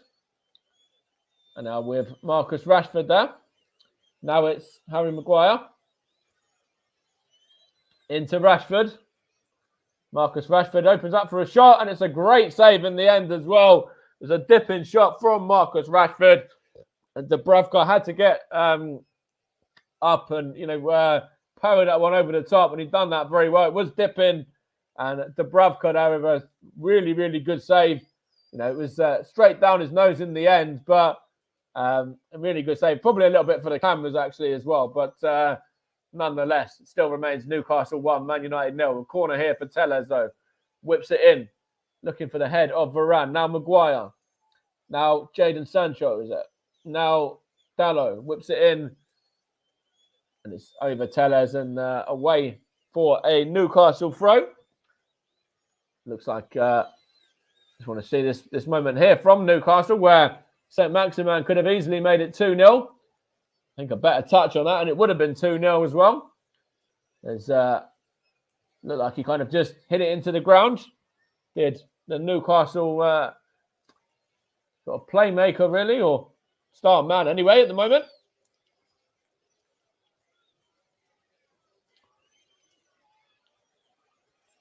Newcastle leading this one by a goal to 0. Of course, they've only managed 1 league win all season at the moment, up until this one, looking to make it 2. And I'm not going to even say who that 1 league win was against, because somebody on the channel here will be quite upset with me if I did. So I'm going to save that one. I won't mention it anymore. Here's Jadon Sancho now. Now it's with Harry Maguire. I think just the fact I even said that, you could probably guess who it was against, though. I'll give you a clue. It wasn't Leeds. Here's Scott McTominay. Goes down under the challenge of Joe Linton. And that free kick here to Manchester United.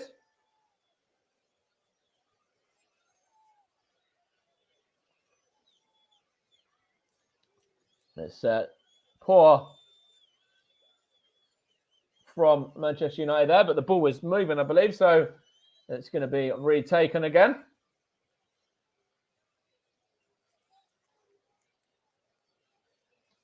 It could well be 2, absolutely, if they are able to hold on.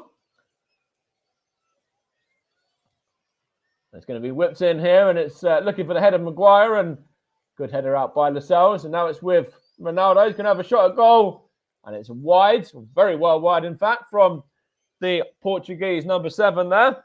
And his second spell at Manchester United, of course, after being with them previously back in 2003, where he had 6 years with the Red Devils, and now, of course, he signed at the start of this season, so back with them again. And, of course, he's had a very decorated career, has Cristiano Ronaldo, at international and club level, playing for big clubs in Spain and Real Madrid, also Juventus, the Italian giants as well.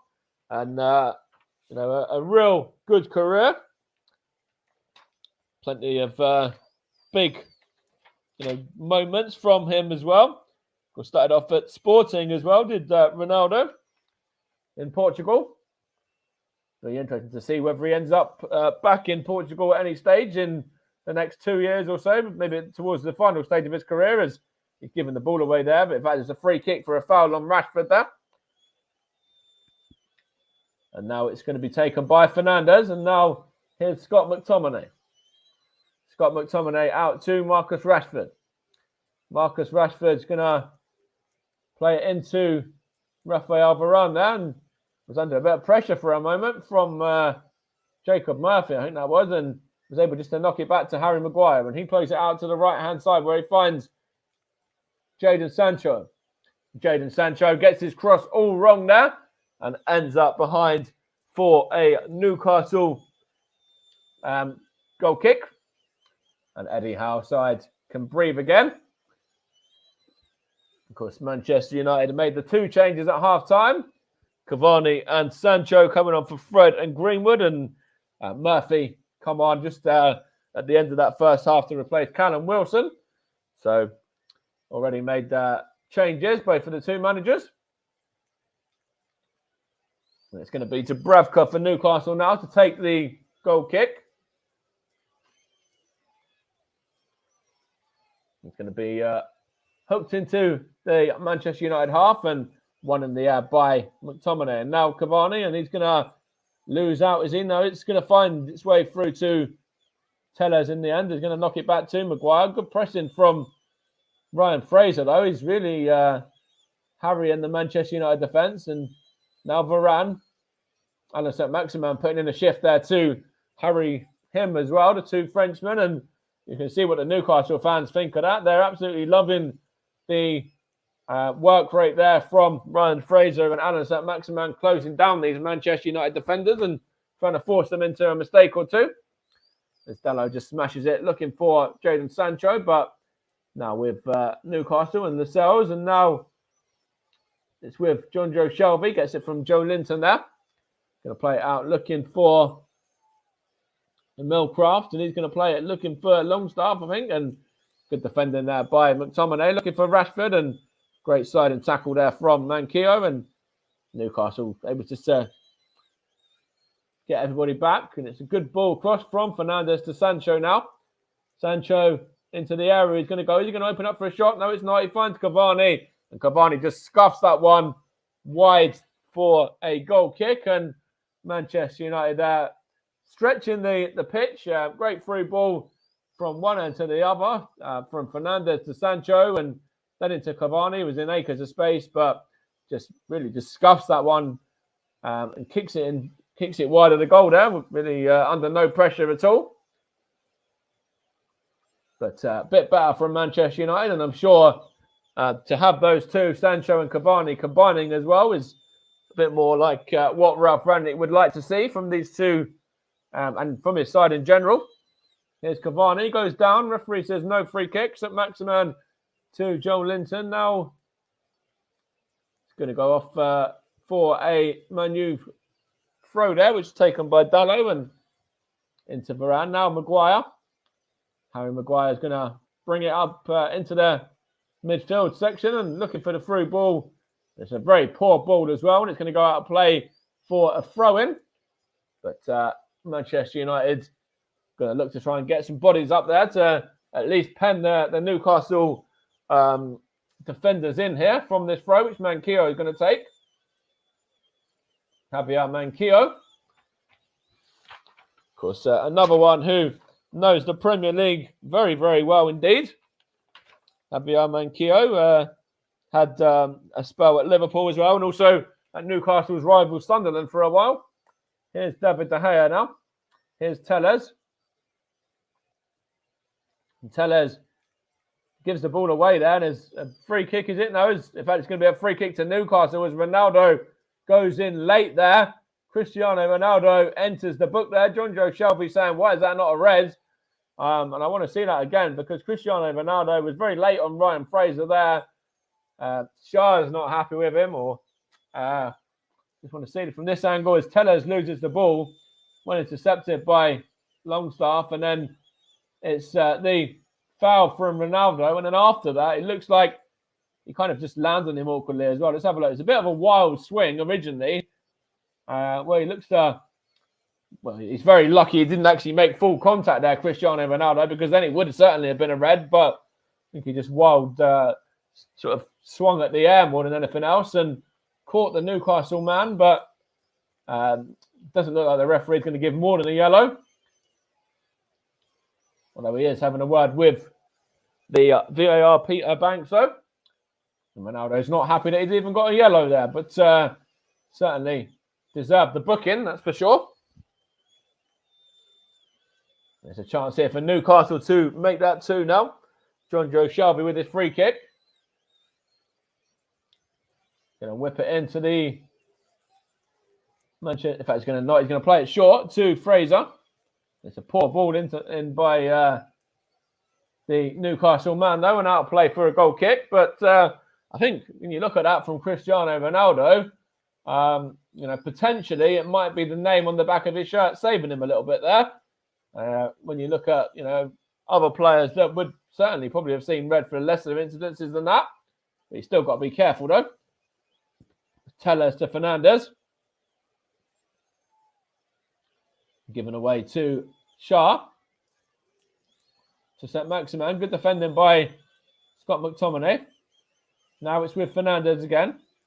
Tries to find Rashford over the top, but seen through to Martin Dubravka in the end. The Newcastle goalkeeper there, the international from, of course, Slovakia, isn't it, I believe? I'll have to double check, though. I'm sure it is. I'm never normally too far wrong. And on this incident, I was actually bang on as well. And it's now Alan St. Maximin. Good feet from Alan St. Maximin there. He slips in the end, though, and Dalot just knocks it away for a throw-on. Throw in there to Newcastle. Still leading by a goal to nil. Of course, in the famous black and white Newcastle there, kicking from left to right in the second half. Still leading by a goal to nil as well, with around about half an hour to go. Dalot there just about finds Sancho, finds Dalot again, and now it's with the head of Lascelles and into the air from Varane. Now Ronaldo loses out to Joe Linton, though, and now it's with Lascelles again. Plays it out to the left-hand side, and Murphy there into Joe Linton. He's caught, is he? Referee says no, and it's going to be a throw-in to Manchester United in the end now. It comes to Cavani. Cavani to McTominay.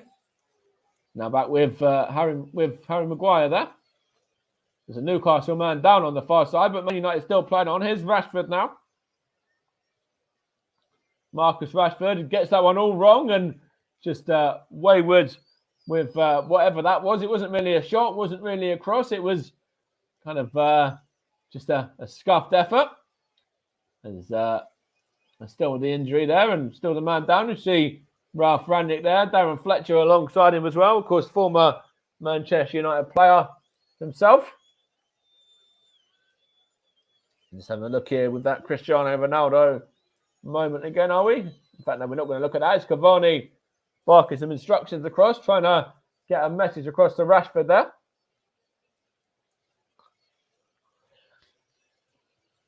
And it's going to be a Newcastle goal kick when we're back underway, which is going to be Dubravka to take that one now.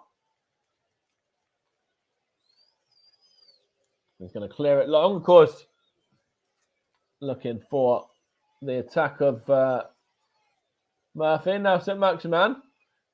Chance here for Man United, and it's whacked clear and gone behind for a Manchester United throw. Of course, incidentally, we've had loads of goals across the board this weekend, as JB was mentioning, and we've got some more fixtures straight away, really, and both of these sides back in action on Thursday night. Here is Tellez now. Now Fernandez. Now Rafael Varane. Now it's Varane once more. He's going to bring it forward a little bit, though, quite easily unchallenged. Now Fernandez. Looks like Newcastle just happy to let Man United have possession at the moment, unless, until he gets to the dangerous area anyway. Whipped in and hook cleared by Lascelles, and now Sancho wins it back. Ronaldo. Now Fernandez looking for Cavani, but good head in there from Shah, and now Shelby catches his man. The leading referee says no, and it's with Joe Linton. Newcastle, there's 2-on-4 for a moment here, but he's got support coming through from Ryan Fraser.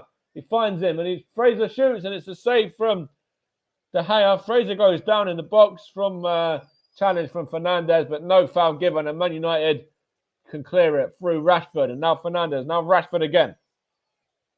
Rashford up against Shelby. Marcus Rashford. Marcus Rashford's going to open up for a shot, is it? He's still going, still Rashford. And in the end, it's put behind by Jamal Lascelles. But Marcus Rashford there turned defence into attack all on his own, and was, going to pull the trigger at any minute. But really good defensive play from Newcastle in the end. And just having a look here through this one from Ryan Fraser, it's a good save. And then it did look like Ryan Fraser might have been shoved to the floor there by Fernandez, which I think they are looking at for a potential penalty, or they have done, and nothing was given anyway. Nothing doing in that. Now Sancho for Manchester United, though. Plays it to Tellez. Finds Harry Maguire now. Out to Ronaldo. Now, but it was Dallo, was it? Now Fernandez. Now Dallo, and over the top for Fernandez again. He goes down. Referee says no foul. Good play from Joe Linton there, and he just runs into trouble though, and it's a free kick to Newcastle. Quite a soft free kick there as well, when Dallo is remonstrating with the referee there, Craig Pawson, over that one. But looks like the referee is going to stick to his guns, and Joe Linton is just going to take a few seconds out to waste a bit of time there for Newcastle.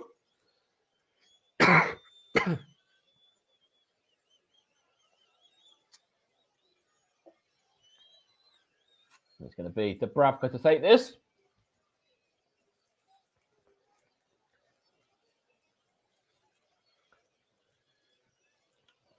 Going to be whipped into the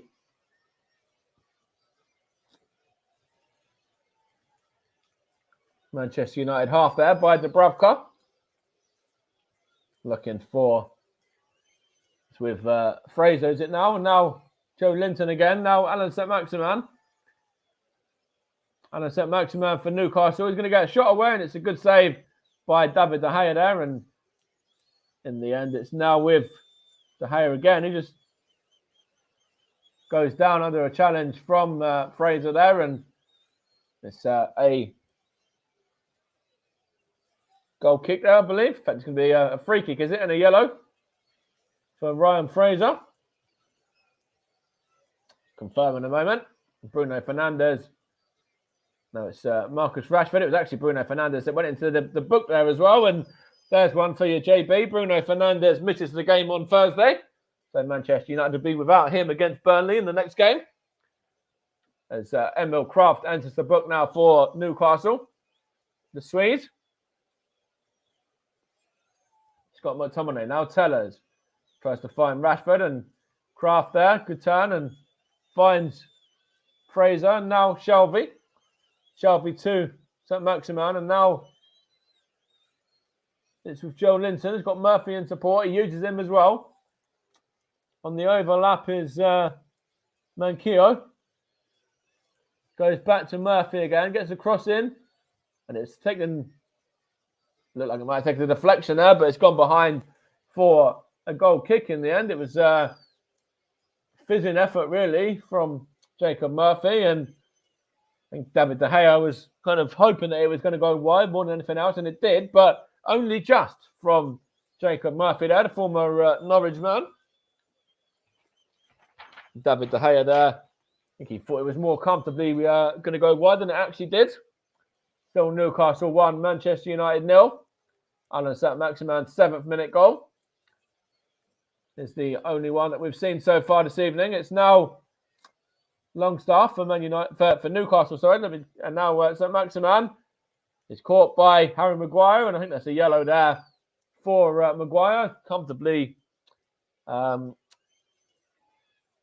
comfortable decision there for Craig Pawson, and into the book, Harry Maguire goes.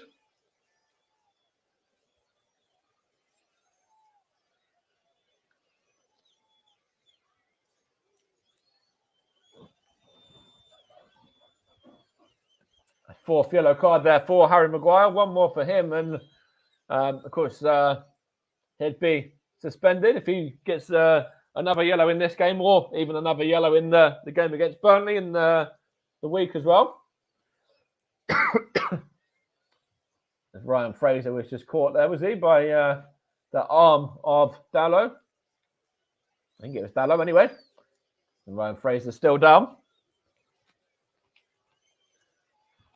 So, of course, as I was saying, incidentally, both of these two sides playing again on Thursday. Man United host Burnley, and Newcastle in their next game, as I was saying earlier, are facing off away at Everton. And just having a bit of instructions there. Shah from some of the Newcastle coaching staff. Still remains 1-0 to Newcastle. Ryan Fraser's just been helped off the field here.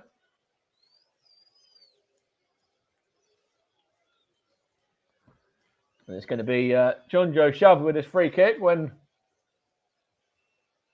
Jadon Sancho is back far enough, they're saying, but it looks fine to me. So Shelby whips it in as a Newcastle man goes down. Ref says nothing in it though, and now it's Shelby, now Lascelles. Well cleared by Manchester United though, and only as far as Shah, and knocked on by Fraser there. In fact, it was actually Longstaff, and Joe Linton there, not looking very happy there as he enters the referee's book there. Another yellow card, and Craig Pawson is getting a little bit more pocket happy at the moment with these yellows. A bit more bite about this game now. The Brazilian is the next one into the book. And here is Sancho now. Now Fernandes. Now Maguire. Now Jadon Sancho. Comes off of Ryan Fraser for a throw into Manchester United. Now Maguire. Harry Maguire looking for his defensive centre-back partner, Rafael Varane, and then he goes back to Maguire once more, and he plays it into McTominay. Scott McTominay for Manchester United. Now Maguire again. Just knocking it around quite convincingly there. Manchester United from a minute out to Ronaldo, looking for Cavani. Cavani takes a deflection, gets it back, and second bite the cherry for Cavani. And there's the equaliser. It's the Uruguayan Edison Cavani off the bench for Manchester United. And Cavani has given the red side of Manchester that all-important equaliser. Got a bit fortunate to get the ball back in the end from the second bite of the cherry. It's good build-up play. And I think it was a real good block in there from, I think it was Shah originally. And it falls kindly for Edison Cavani. And Edison Cavani, ruthless, just toe pokes that one past Martin Dubravka in the Newcastle goal. And it's back level, back all square again. Newcastle 1, Manchester United 1 now.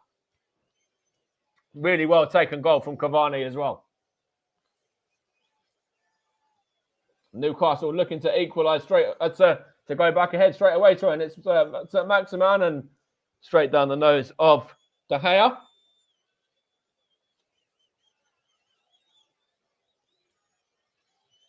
A chance here for St. Maximin straight away to give Newcastle the lead again, but was comfortable for the Spanish shot stopper there in the Man United goal. It's now with Scott McTominay. It's in possession for Manchester United. See if they can get a second goal in quick succession.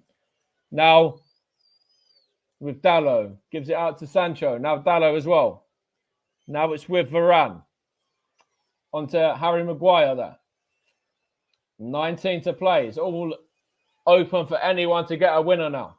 Harry Maguire to Dallow there. Into Maguire again. Harry Maguire for Manchester United. Brings it forward. Looks for Cavani. Loses out though. It's all the way back to Varane now. Chance here for another attack. It's going to adjust this a minute as well. It's now 1-1.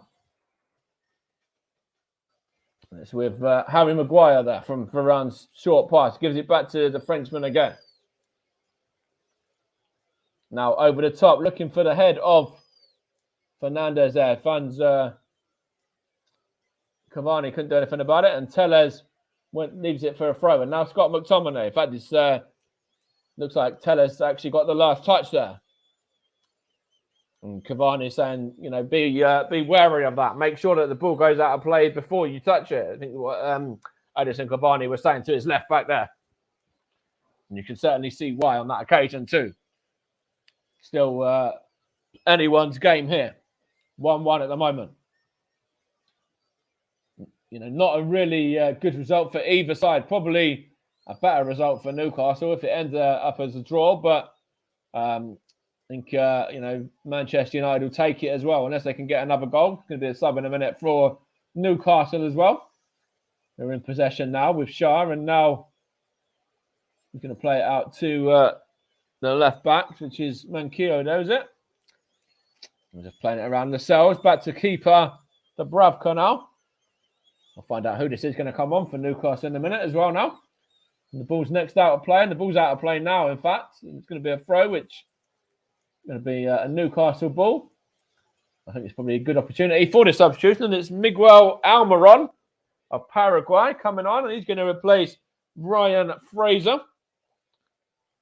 the man that's making way.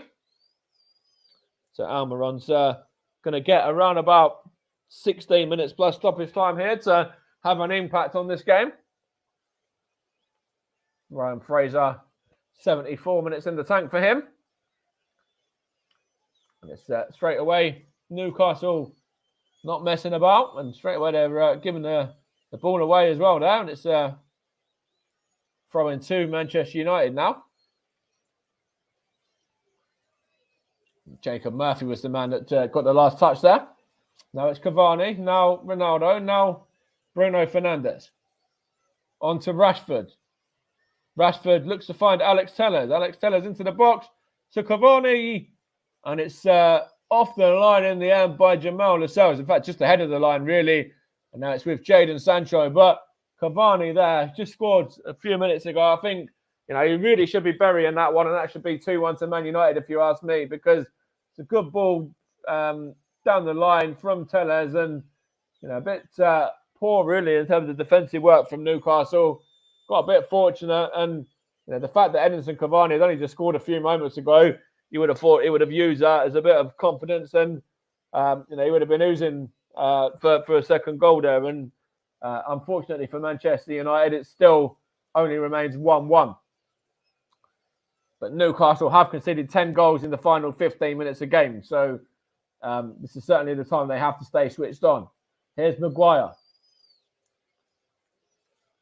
Ball over the top to Tellez, finds him as well. It's good defending from Kraft, but now it's back with Maguire again. Harry Maguire now to Dello, and Dello, Varane, now Maguire again. Harry Maguire, the Manchester United centre-back and captain there. It's now Scott McTominay. Of course, it's going to be another sub for Man United in a minute as well. And the Nemanja Matic is going to be the man to come on. Former Chelsea man, of course. Going to be coming on in a few minutes from now. When the ball's next out of play, here's Fernandes. Of course, Manchester United, another side that are going to be very active in the window in terms of outs, particularly. I'm sure Anthony Martial might be one that moves on in January. Jesse Lingard maybe might get a move on loan or something again as well. You're not too sure what they're going to do in terms of incomings, but that's a great ball to Jacob Murphy, though, from the right back there. Kraft, I think it was. And Murphy into the area, gets a cross in, but into the gloves of David De Gea. We will find out who this sub's going to be for United in a minute. Manchester United, that is, of course. It's Edinson Cavani there. Now it's well played, and there's a man down. Now, so Maximan, I think that was Almiron was that. Ball's gone out of play there. And it's going to be in the Nemanja Matic's time now. And it looks like Scott McTominay's just gone down.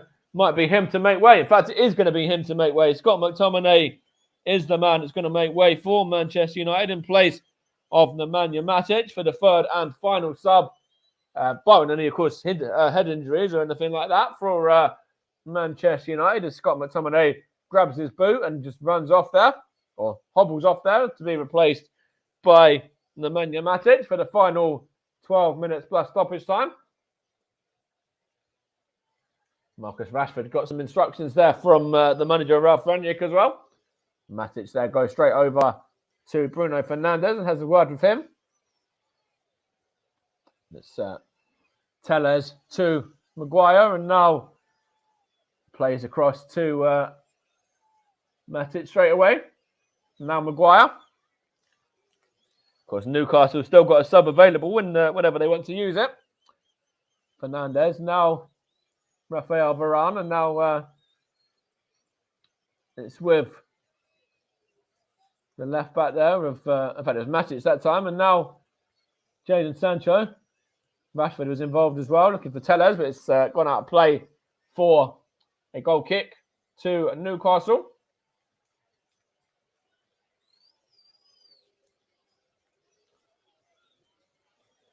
Manchester United really looking to get on top of Man United are on top here, but they are really looking to get that second goal and then get this game won as well. I'm sure if they get a second, they probably go on and get a third, because this Newcastle side put a lot of effort into this game, but they have started to tire as well the more that the game has gone on.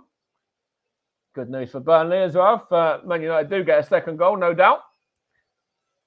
And it's up into the air there. Bruno Fernandes, now Harry Maguire, now Marcus Rashford. Marcus Rashford looking to find Cristiano Ronaldo there. Ronaldo to Rashford again, looking for Ronaldo, is he? And it's good defending from the defender Shah there, who just smashes it out and seen out for a throw there by Jadon Sancho.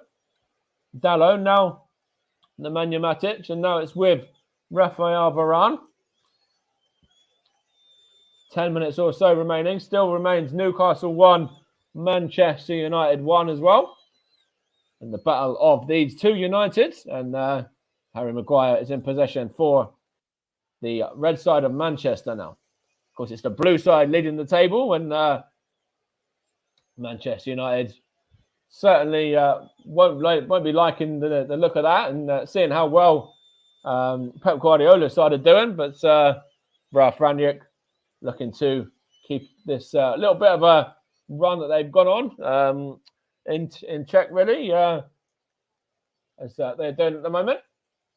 Unbeaten in 3 before this one, remember. Chance for Ronaldo now. Good chest from Cristiano Ronaldo. Knocks out to Sancho. Back to Sancho from Ronaldo again. Sancho on the overlap. Whips it for Cavani. Good defending there from Newcastle. Now it's Almiron, who's going to just smash it forward.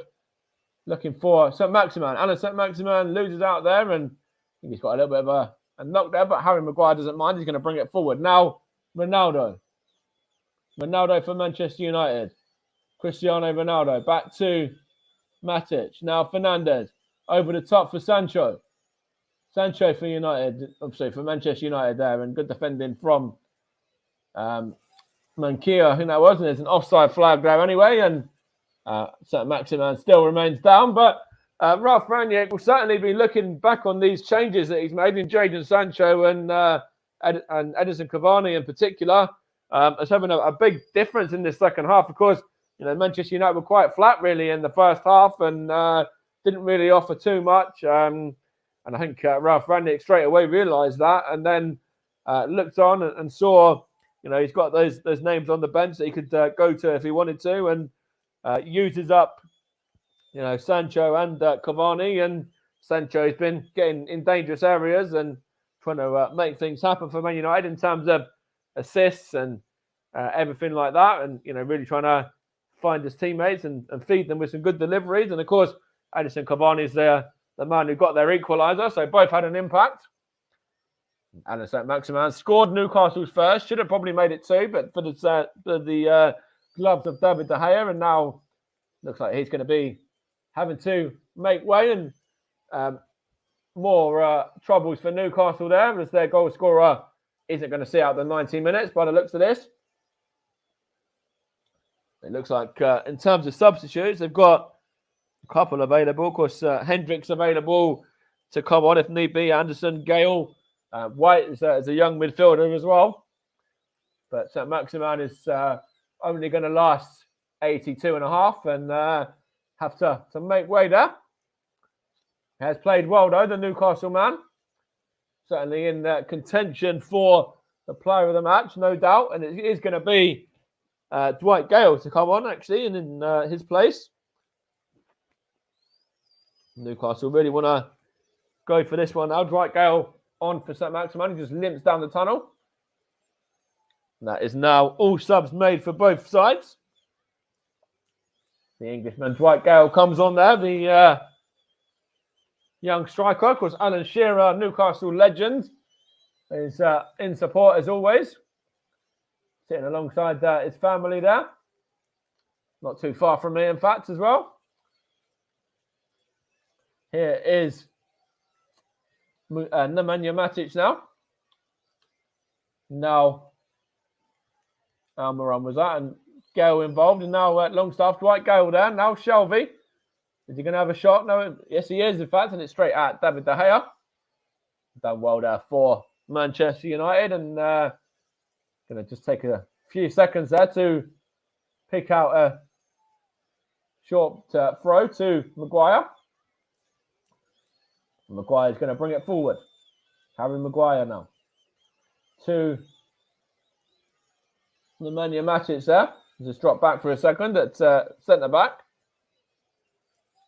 It looks like Man United might even be playing with a free, in fact. It looks like Nemanja Matic might actually be playing as part of a free there in terms of defence. A bit more of a different formation there. It's Maguire to Matic again. Matic to...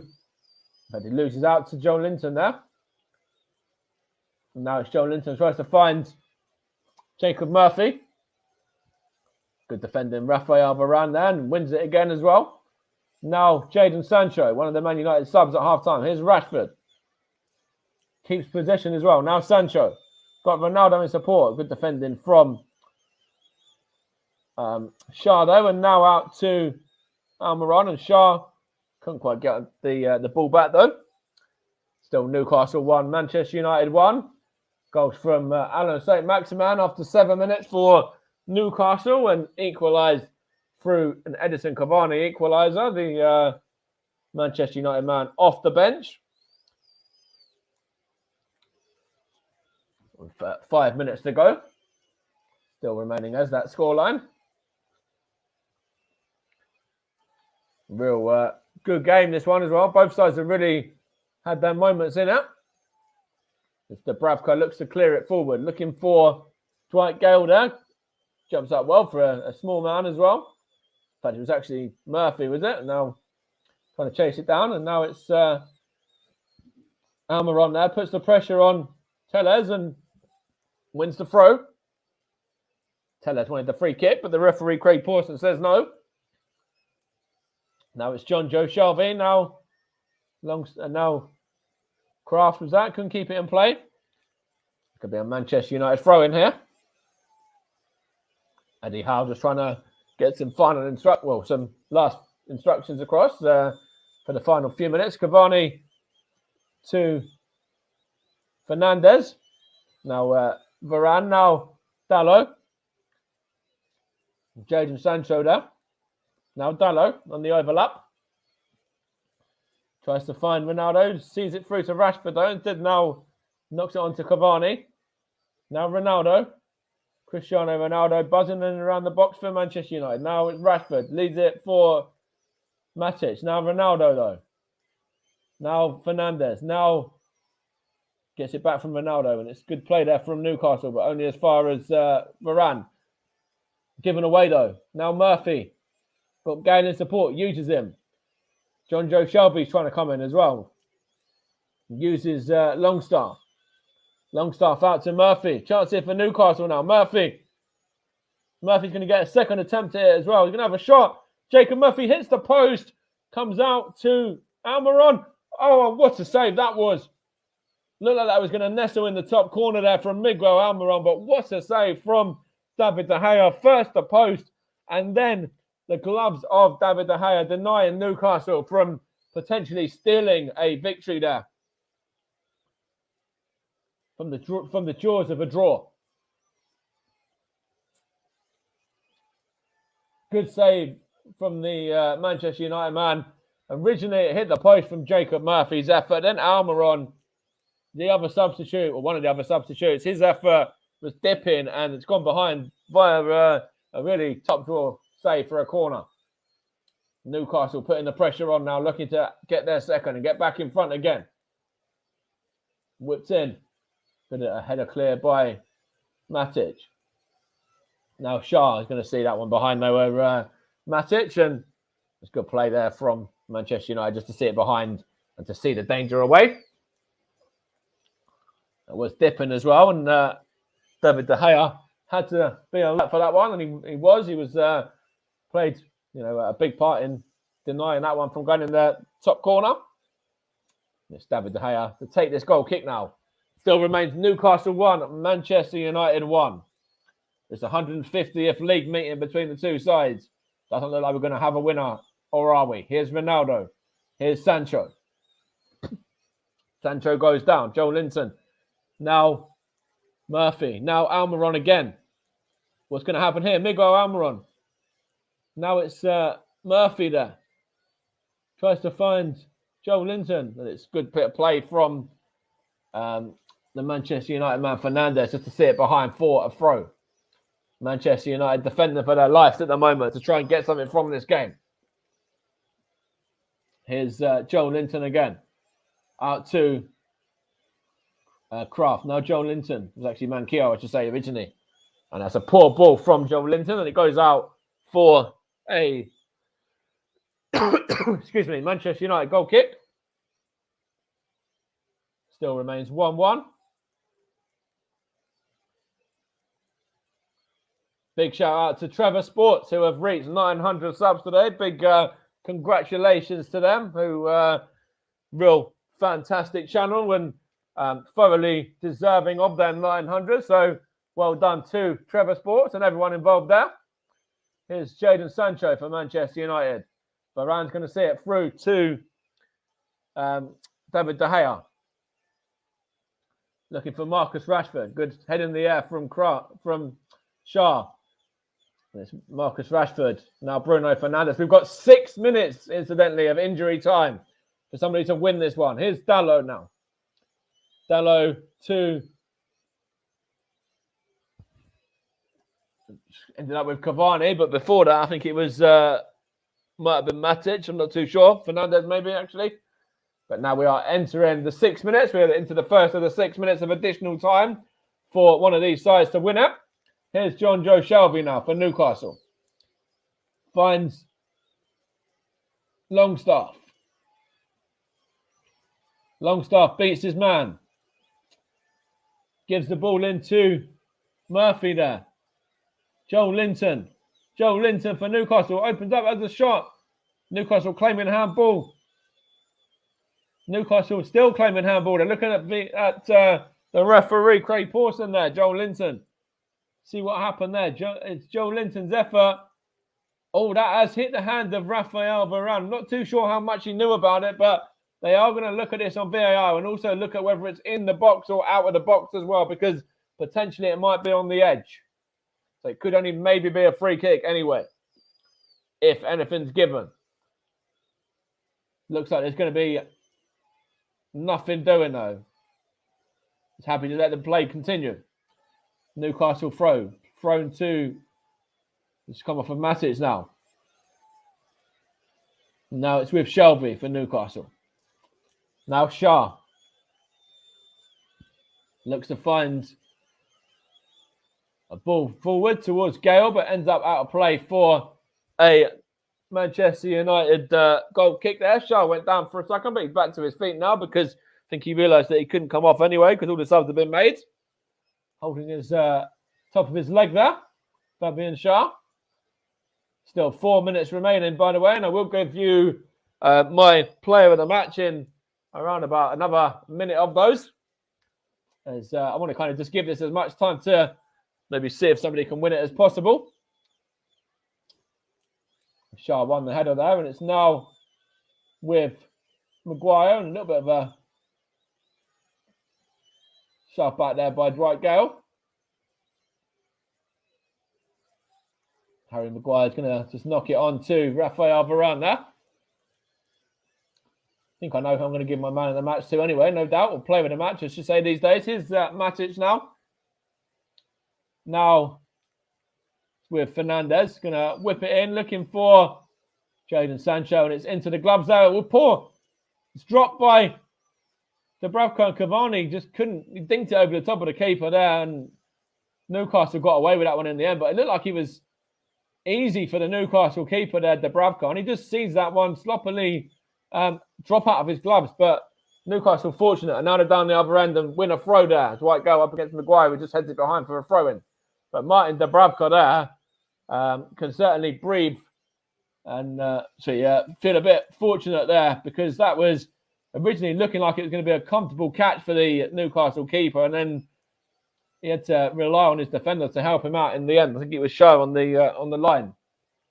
Newcastle here with a throw on. I think it's Murphy, is it, over it? Got a few men in the box, Joe Linton being one of them. Good head there from Dalot. Now it's with Almiron. He's going to go back, all the way back to keeper Dubravka again. He's going to just knock that one out of play. And Newcastle getting sloppy now with 2 minutes of additional time to go, and actually wasting a bit of time as well. Just I think it's going to be a yellow card here, going in the direction of one of the Newcastle players there for running off with a ball. Time wasted. Manchester United got a real spring in their step now to try and get this winner.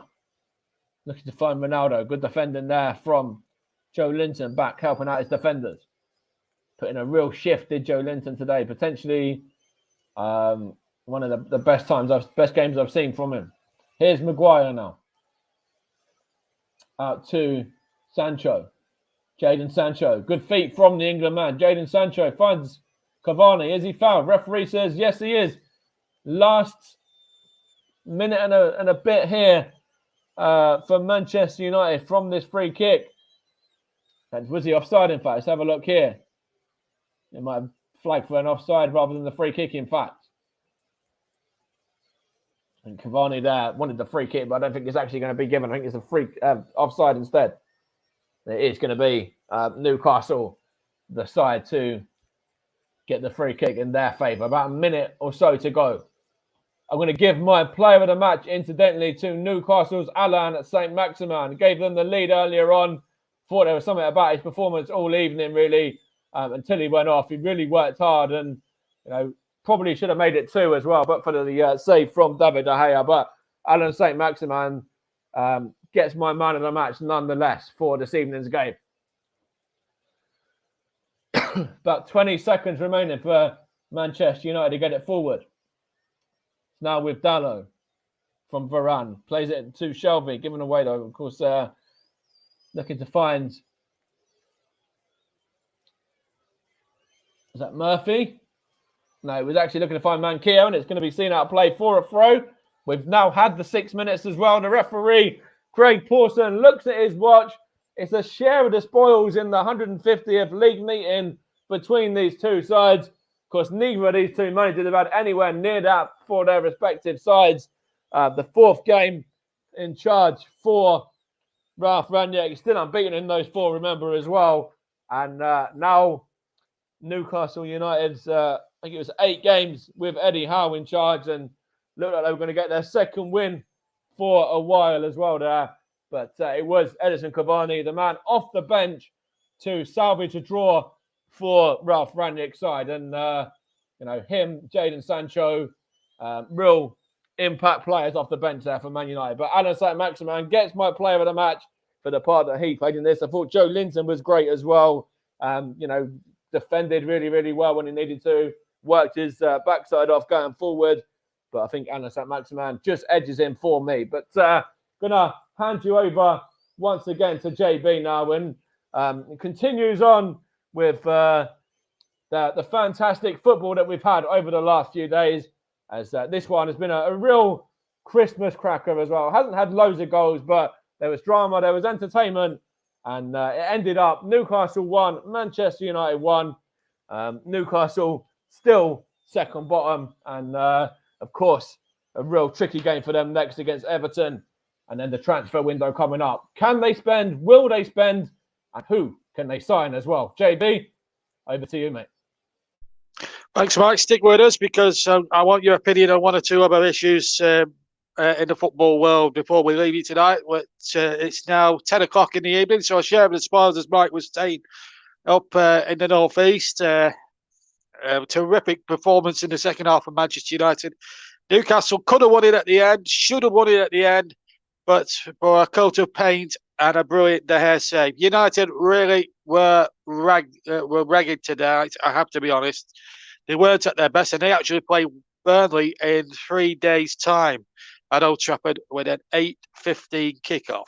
So hopefully Sean Dyche's team will be able to play their first game since West Ham about 2.5 weeks ago, which has been a long wait for everybody persuaded in Burnley persuasion, because they've had the Watford game called off, they've had the Aston Villa game called off, and we had Everton called off. It's been quite a lot of things, but I want to bring Mike in a minute because Jurgen Klopp's had some, as I was mentioning earlier, he's had plenty to say. And he's had a swipe at Burnley.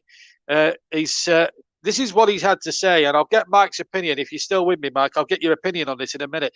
The Liverpool manager has argued that the bigger clubs, the so-called bigger clubs, your Man Uniteds, your Liverpools, your Arsenals, your Chelseas, and them sort of people who have European competition play more games, and cited his first season as Liverpool boss as an example. But he's argued, and he's brought Burnley into the argument, which has angered a lot of people in Burnley, and I've no doubt about it. I don't know what his problem is with Burnley Football Club. I really don't know what his problem is. I like the man. I think he's a terrific manager, and he's good for the game. But you cannot start picking out individual teams for criticism. Anyway, he said that Burnley may have fewer players because they've called up to the countries because of the likes of compared to the likes of Liverpool, and he wants the 5 substitute laws reinstated.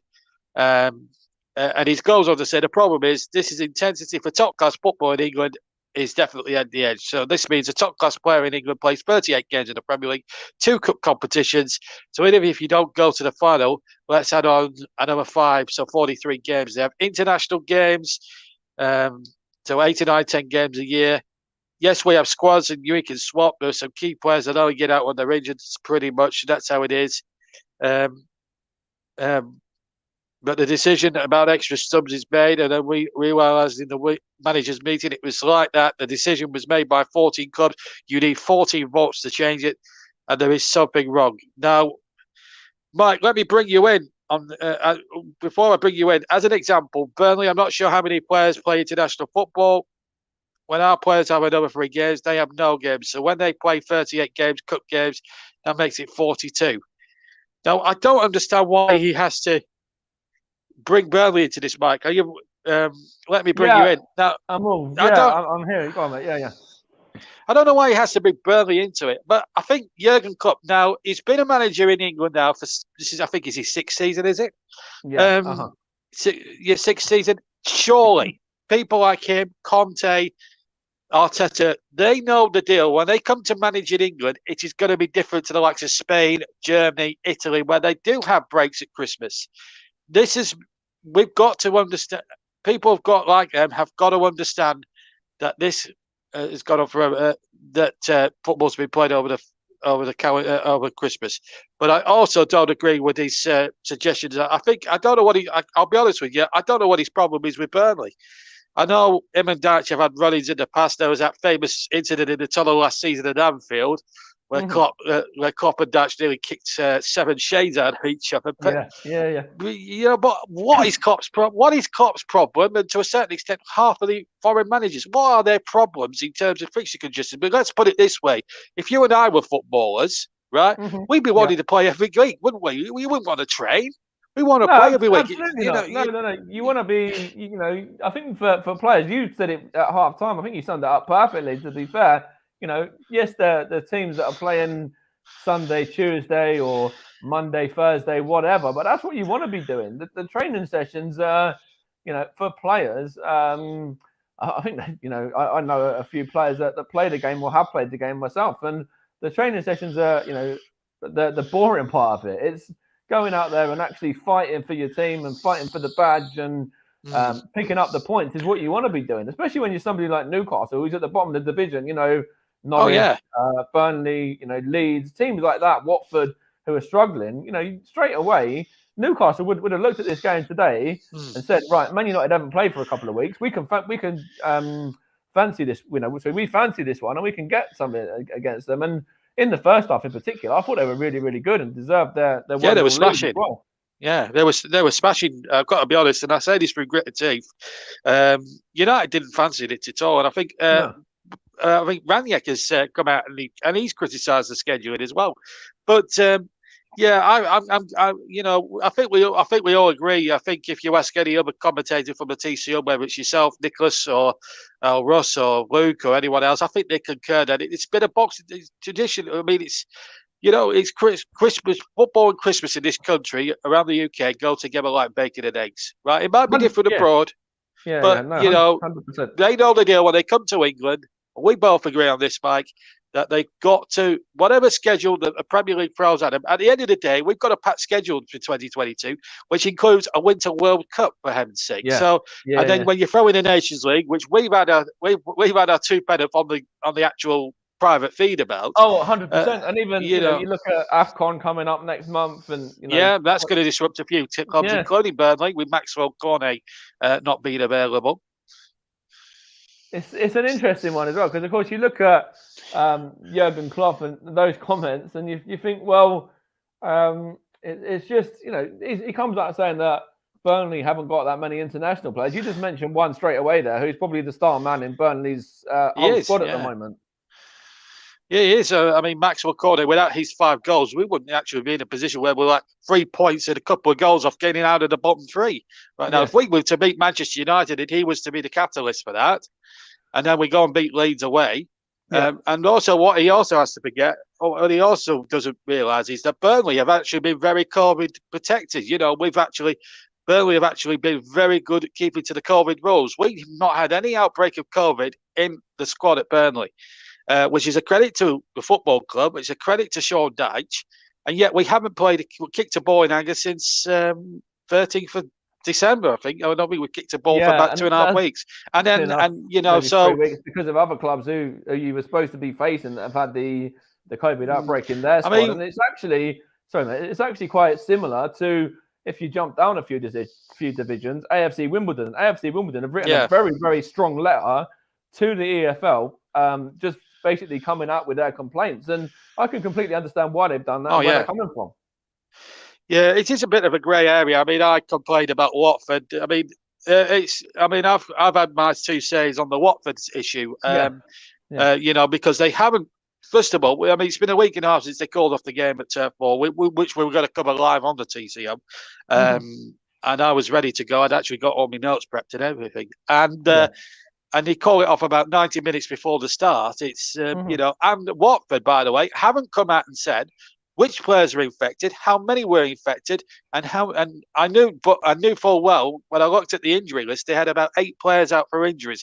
Now, that's where I started questioning their motives. At least Aston Villa, a few days later, when they called off the game, again at short notice, but there was a difference. They actually came out and apologised. Which made a hell of a lot of difference, but again, Everton tried. At least Everton gave a bit of notice, 48 hours notice before they were due to play Burnley yesterday. But again, they had a request rejected by the Premier League. Now, this is where I got a bit mad the other day when I was doing my little 3-minute rant in the car park in the pub, in my day job, because you the Premier League, I think, Mike, make up the rules as they go along. I don't know who's the board. I set out a cheek on the private chat. I think Witty Valance and Johnson. I think also Chris Whitty getting a night on is an absolute disgrace. Anyway, but that's another tale. But the Premier League, the Premier League board, whoever runs this shambles of an outfit, right? They got to get rules in place, right? There's got to be certain protocols. There's got to be this, that, the other. You can't keep saying one rule for one minute and then another rule for another the next. Because you're going to end up with anarchy, aren't you? Yeah. Now, what I will say is, from an Arsenal perspective, yesterday, brilliant 5-0 victory against Norwich.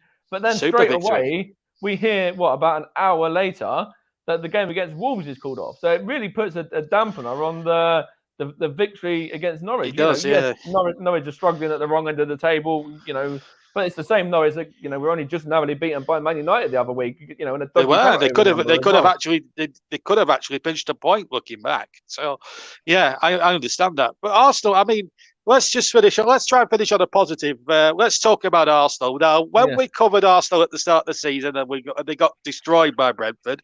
I don't want to take you back to that, but we have to say you lost your first 3 on the bounce, and we were all talking: is this the end for Arteta? To be fair to him, he's rolled his sleeves up, hasn't he? And he's got his team performing. You've had some great wins in the derby against Tottenham. And I think the game that's really set it off for you was that battling win at my team, Burnley. I think you deserved your 3 points. I've got no complaints about that because you rolled your sleeves up, you got stuck in, you played Burnley, and you out Burnley. If you do see what I mean? But you actually, and that I've not seen for a long time from an Arsenal side, and I've always wanted an Arsenal side. When they're under the toughest conditions, when you used to go to Bolton every year under Wenger, you used to crumble. Stoke. Stoke being one example. No, I'm sure a few of those tricks will have had bitter experiences, like Ramsey breaking his leg after a horror challenge. Things like that, and I can understand that. But you have shown, I have to say, Mike, honestly, I think you've shown a lot more fight than you have in previous seasons, and I think Arteta now is starting to stamp his authority. I mean, the Aubameyang situation, I think he's actually handled it quite well. I mean, lesser managers would have just given in to Pierre-Emerick Aubameyang, wouldn't they? Because, he's the club captain. But if he goes on a misdemeanor, like he did, and he breaks the rules, then Arteta, you would think, is well within his rights. And I think he's doing just fine at the moment. But you're going very well, although you've got a tricky old trip against Nottingham Forest in the FA Cup coming up in January. Well, we all know what happened the last time you went there. But not even that. Like, we've got some proper difficult games. We've got Man City the weekend. We've got Liverpool in the 2 legs of the Cup semi-final. But that's a game you could actually win. That's a game you could actually win with Klopp's reluctance because he didn't feel the good side out against Leicester, and they were lucky to get through on penalties. Let's not forget. So you've got every chance of going to the final in that. But in league terms this season, how impressed have you actually been with Arteta turning it around and actually seeing Arsenal play not just dogged, determined football, but playing some classy football? I think one player that stands out for me is Saka. I thought he impressed me during the Euros in an England shirt. He's impressed me again. Emile Smith-Rowe, you've been waxing lyrical about. And I saw the Nketiah hat-trick. You beautifully described that last week as well. It was just an amazing bit of commentary. But which players, in your opinion, from Arsenal have impressed you this season? Any unsung heroes in that squad? At the moment, you've got to look Aaron Ramsdale. I love Aaron Ramsdale. Oh, he's brilliant. There's something about him that, calm anytime that he gets the ball. He can play it out from the back. He's calm at claiming crosses. There's just something about him. The way he celebrates the goals, and runs over in front of the opposition and celebrates knee slides in front of the opposition, things like that as well. Absolutely. I love that about him. I think he's got a real character about him. Gabriel, I think future captain at some point. Kieran Tierney, captain at some point. 2 of those have been excellent. Martin Odegaard, brilliant in the last few games. I thought he was sensational. Great goal against Burnley, by the way. It was that free kick against Burnley was something very special. It's got to be said. Yeah, I thought Odegaard was sensational yesterday. It's been sensational in the last few weeks. Gabriel Martinelli, likewise. Bukayo Saka and Emile Smith-Rowe. Alex Lacazette taking on the captain's armband and doing it as if he's done it for years. Like, at the moment, it's, I don't want to get carried away, but I do want to get carried away at the same time because we've got Man City coming up, but the side's settled. We made a couple of changes yesterday. Benjamin White coming at right back for Tomiyasu and was pretty seamless, really. To be fair, there wasn't an awful lot he did wrong. Be different kettle of fish against Man City, so hopefully Tomiyasu is okay and able to play, but. I just think that when you look at this Arsenal side at the minute, it's settled. There's not too many changes. you've got players, coming off the bench like Emil Smith-Rowe who really fancy, getting a goal as soon as he comes on. I actually said in one of my WhatsApp chats yesterday, I was like, one of the couple of the people I was talking to had said to me, they go, Emil Smith-Rowe's going to be on in a minute. I'm like, yep, you might as well just say it's 5-0 then, because anytime he comes on, there's no doubt he's going to score. And even the fact they flagged it for offside, I was like, nope, because it's Smith-Rowe, they don't care. It's gonna stand. I'm like, yeah. Well, I'll tell you what has helped you a bit now. You've got I'm looking at the league table now. You've got 35 points from 19 games. You're in 4th place. You're a long way off Chelsea and Liverpool and the rest. But you look at the gap between yourselves and Tottenham in 5th there. You've got a 6-point gap, which is quite a big gap at the moment. And if you win again next up, and Tottenham. I'm obviously Tottenham are starting to pick up a bit of form, but if you keep that 6-point gap between yourselves and Tottenham, you've got to fancy yourselves for top 4 there, surely. And also, as you said, you point out Manchester City, they scored 6, but however, they let in 3 horrible goals yesterday against Leicester, who have not been. I did think that when they got it back to 4-3, I thought they were going to give it away. I thought it was going to be like a 4-4 or something. I was like. I was praying. I really was. I was, especially with Arsenal coming up next week. Yeah. Like, yeah. Yeah, that's the thing. But, I know you got thumped at the Etihad, but most teams get thumped there every week anyway, right? Yeah. Let's make no mistake about it. But on their travels, I think the Emirates will be a different kettle of fish. I think it'll be a lot closer game. I think Arsenal could nick it. I think they could even get a draw. Purely and simply because if Arsenal get going and get the Emirates, get the supporters there on side, that will be a very tricky old test for Guardiola. And I think he'll find out. It's City's title to lose. You look at them now, 6 points. Liverpool have got a game in hand, so they could cut the gap if City were to blow up at Arsenal and Liverpool were to win their game in hand. Well, they've got Chelsea on Sunday as well. So that's a massive one. That one. Yeah, some massive games coming up, and that's before you go into the FA Cup and all the other things come to it. But it's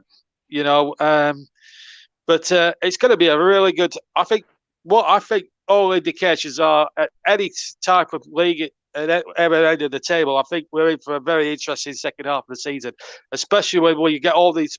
Burnley's case, we've got 4 fixtures to try and fit in the second half of the season. It's going to be a busy second half for us. Arsenal going well. We played 19. Spurs have sort of 6 points behind it, but they played 3 games less. That's the worry because now that they've come into form, they've got Southampton, they've got Watford.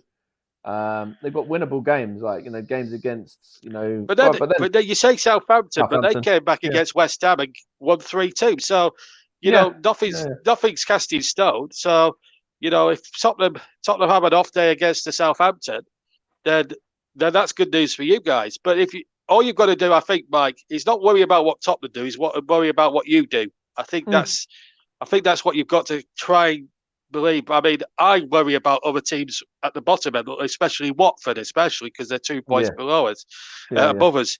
And my brother tells me quite rightly, he puts me in my place a little bit. It's not about what Watford do, bro. It's about what we do. And I think that's the point. I think you can't control other teams and what they do, but you can control your own destiny. I look at it, Burnley. We've only played 15 games. 1 win all season isn't good enough. I'll admit we should have had more points than what we've got. If we'd won a couple more games than we'd drawn, perhaps it would have been a bit different. We would have probably been where Everton are now. Sean Dyche has got. We were in a worse position, I think, 3 or 4 years ago. I think we were beaten 5-1 on Boxing Day by Everton, ironically, and we went on. John Dyche made 2 tweaks to the squad, and we went on this brilliant run, which got us out of jail for about 6 games to spare. So we stayed up with 6 games to spare. So I'm not worried, but we need to find a way to win games, especially in January without Maxwell. Maxwell Cornet, that is. That's the only worry I've got. But if we can still keep the pressure on Watford, getting back at the end of the African Cup of Nations, hopefully injury-free, and he hasn't picked up COVID or anything like that, then I think I think the last 2 or 3 months could be very, very key for us, and I think we could get out of it. But again, it's all about what happens in the transfer window. You say Newcastle might do business, but then with all the will in the world, though, Mike, with all respect to Newcastle, who they're going to attract to go up to the northeast? Yeah, exactly. Like I've got no idea. Like it'd be some. What they're going to do in Arsenal when Arsenal were managed by Arsene Wenger and pick somebody out from the French second division or French first division that might be good, might not be. You're going to. Well, they picked up Patrick Vieira from Milan reserves for absolutely nothing, and what a player he turned out to be. So you don't know with Newcastle whether they'll look at the Championship. You mentioned Ben Brereton Diaz earlier. Whether that's somebody they might take a punt on, I don't know. Well, he's been going very well for Blackburn Rovers. I say this for gritted teeth because I don't, obviously, being a Burnley fan, you despise your rivals. Obviously, you know that full well being an Arsenal, with Arsenal, Tottenham, and Chelsea and the like. But I listen to the Radio Lancashire guys up there a lot, and the people that commentate on Blackburn Rovers wax lyrical about this guy. He obviously came through the ranks. You'll know him playing against when Nottingham Forest not yet the cup about 3 or 4 years ago. He scored a couple of goals against you, I think. I remember him very well. He was a handful, yeah. Yeah, I know I think there was a penalty in that game. I remember commentating on that, and there was a double movement, which Wenger wasn't too happy about at the time. But he's obviously been eligible to play for Chile, so he's been playing his international football for Chile, and I think that's what's got performing this season. The fact that he's playing international football, he's playing for Chile. And he's been banging in goals left, right, and centre. And Blackburn aren't blessed with much money, of course, with the Venkies. Yeah. And we know what the reputation of them are like. Although that seems to have calmed down over the last couple of years by the sounds of it. But they won't be able to afford to keep him if he keeps going like that. And I think, in that respect, I could see a Newcastle, as you say, a Watford, or maybe a Brighton going in for him and picking him up. Brentford. He could do a job for somebody like Brentford. No way he's going to come to Burnley because if you go from one like as your rival to another, it's going to cause a full-scale riot, to be quite honest with you, because the rivalry between Burnley and Blackburn, if you don't know it, if you're not from up here in Lancashire, it is the most fiercest derby in the world. It's seldom played a lot these days, but when those two clubs get together, it's a lethal cocktail, and there's a lot of violence. I know Arsenal Tottenham's a fierce derby. We all know that because it's a big derby. But Burnley and Blackburn don't play each other that often. So when they get together for a match, whether it's a cup tie or whether it's a league game, it's a very lethal cocktail which could lead to all sorts of trouble. Supporters hate each other. It's it's all sorts of things like that. It's a really roughneck derby. So if he was to move from there to there, or to even from, for example, Blackburn to Preston, that's a fierce derby. It's fierce derbies up there. Burnley Preston's a fierce derby. So I can't see him going to Burnley. Although there have been some Blackburn players that are very good at Burnley, like Lenny John Rose, for example, many years ago under the Turnip years. But no, I think at the moment, we're going to be in for a great second half of the season. What are your hopes and ambitions for football going into 2022? Let's hope that Boris does the sensible thing and keeps everybody going to football and keeps everybody free. We all hope that's the case. And what's your hopes for 2022 in terms of the English game? What do you think, finally, before we leave you guys tonight, what do you think would you like to see done for the good of the game in the coming year? That's an interesting question. Of course, you've got to look at potentially if the game does go behind closed doors, and how much of a disruption that would have on everything. So hopefully, whatever potential rules that there might be coming into place, or whatever might happen, it doesn't sort of affect football too much in that aspect, where fans are still able to go, because fans, the life and blood of football, really, and without the fans, it's absolutely nothing. So, to keep the fans going would be 100% the best thing that could be done, really. Even the fact that I might end up going to watch Stevenage more and more this. Well, I go anywhere. I've been going and sitting through defeat after defeat after defeat, to be fair, this season. So, well, let's hope for your sake to get out of it then.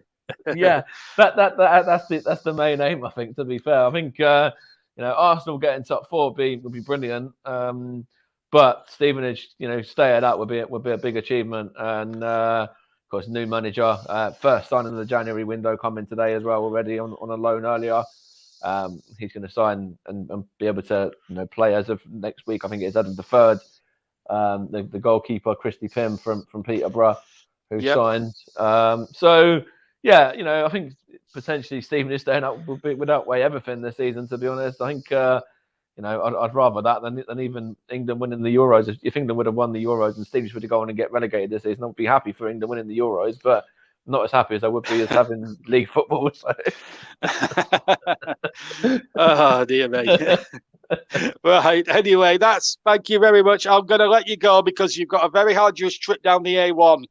Believe me, having done Brighton last night, I can totally feel your pain. So I'm going to leave you to it. But thank you very much for your contribution tonight, Mike. It's been a joy and delight.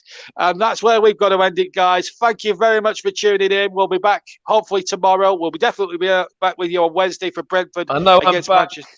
My next one's New Year's Day. I've got a nice, easy one. New Year's Day, Crystal Palace and West Ham, I believe it is. So not too far at all. New Year's Day keeps it local. Yes, I think we should stop doing 300-mile, 600-mile trips. Me and you, I think. Yeah, that's for sure. Anyway, we'll be back on the TCM tomorrow, hopefully. And of course, Wednesday there'll be Brentford against Manchester City, hopefully for you, and of course Leicester City against Liverpool. And then we'll have some Championship action with Nicholas as well on Thursday night for you. So plenty of good football coming up as well. And of course, don't forget, we'll be across in early January. We'll be across the 3rd round of the FA Cup. Hopefully, we'll have Trevor with us. Trevor Sports, of course. 900 subscribers. Well done to you, Trevor. If you're listening, well done from us all at the TCM. Yeah, very well done. Massive achievement. Yeah, and obviously stick with it. If you haven't subscribed to his channel, please do. Also, the Rise of Ravenless Series 2, Episode 2 went out yesterday on Chris Whiteman's channel. He'll be back with us in the new year as well for the FA Cup. Please give his channel a go at the CW Virtual Sports Network commentator. I can't get any words out anyway. But anyway, that's it from us anyway tonight. I'm going to go before my teeth fall out. And thank you to Mike as well. He's now making his way down the A1 back to London to the comfort of his own home. I'm now going to go and grab myself a hot bath and a hot Radox and a cup of coffee. And we'll do it all again tomorrow night. And during this week as well. Thank you from us all at the TCM. Have a fantastic rest of your day and take care. And we'll see you again very, very soon. From myself and Mike,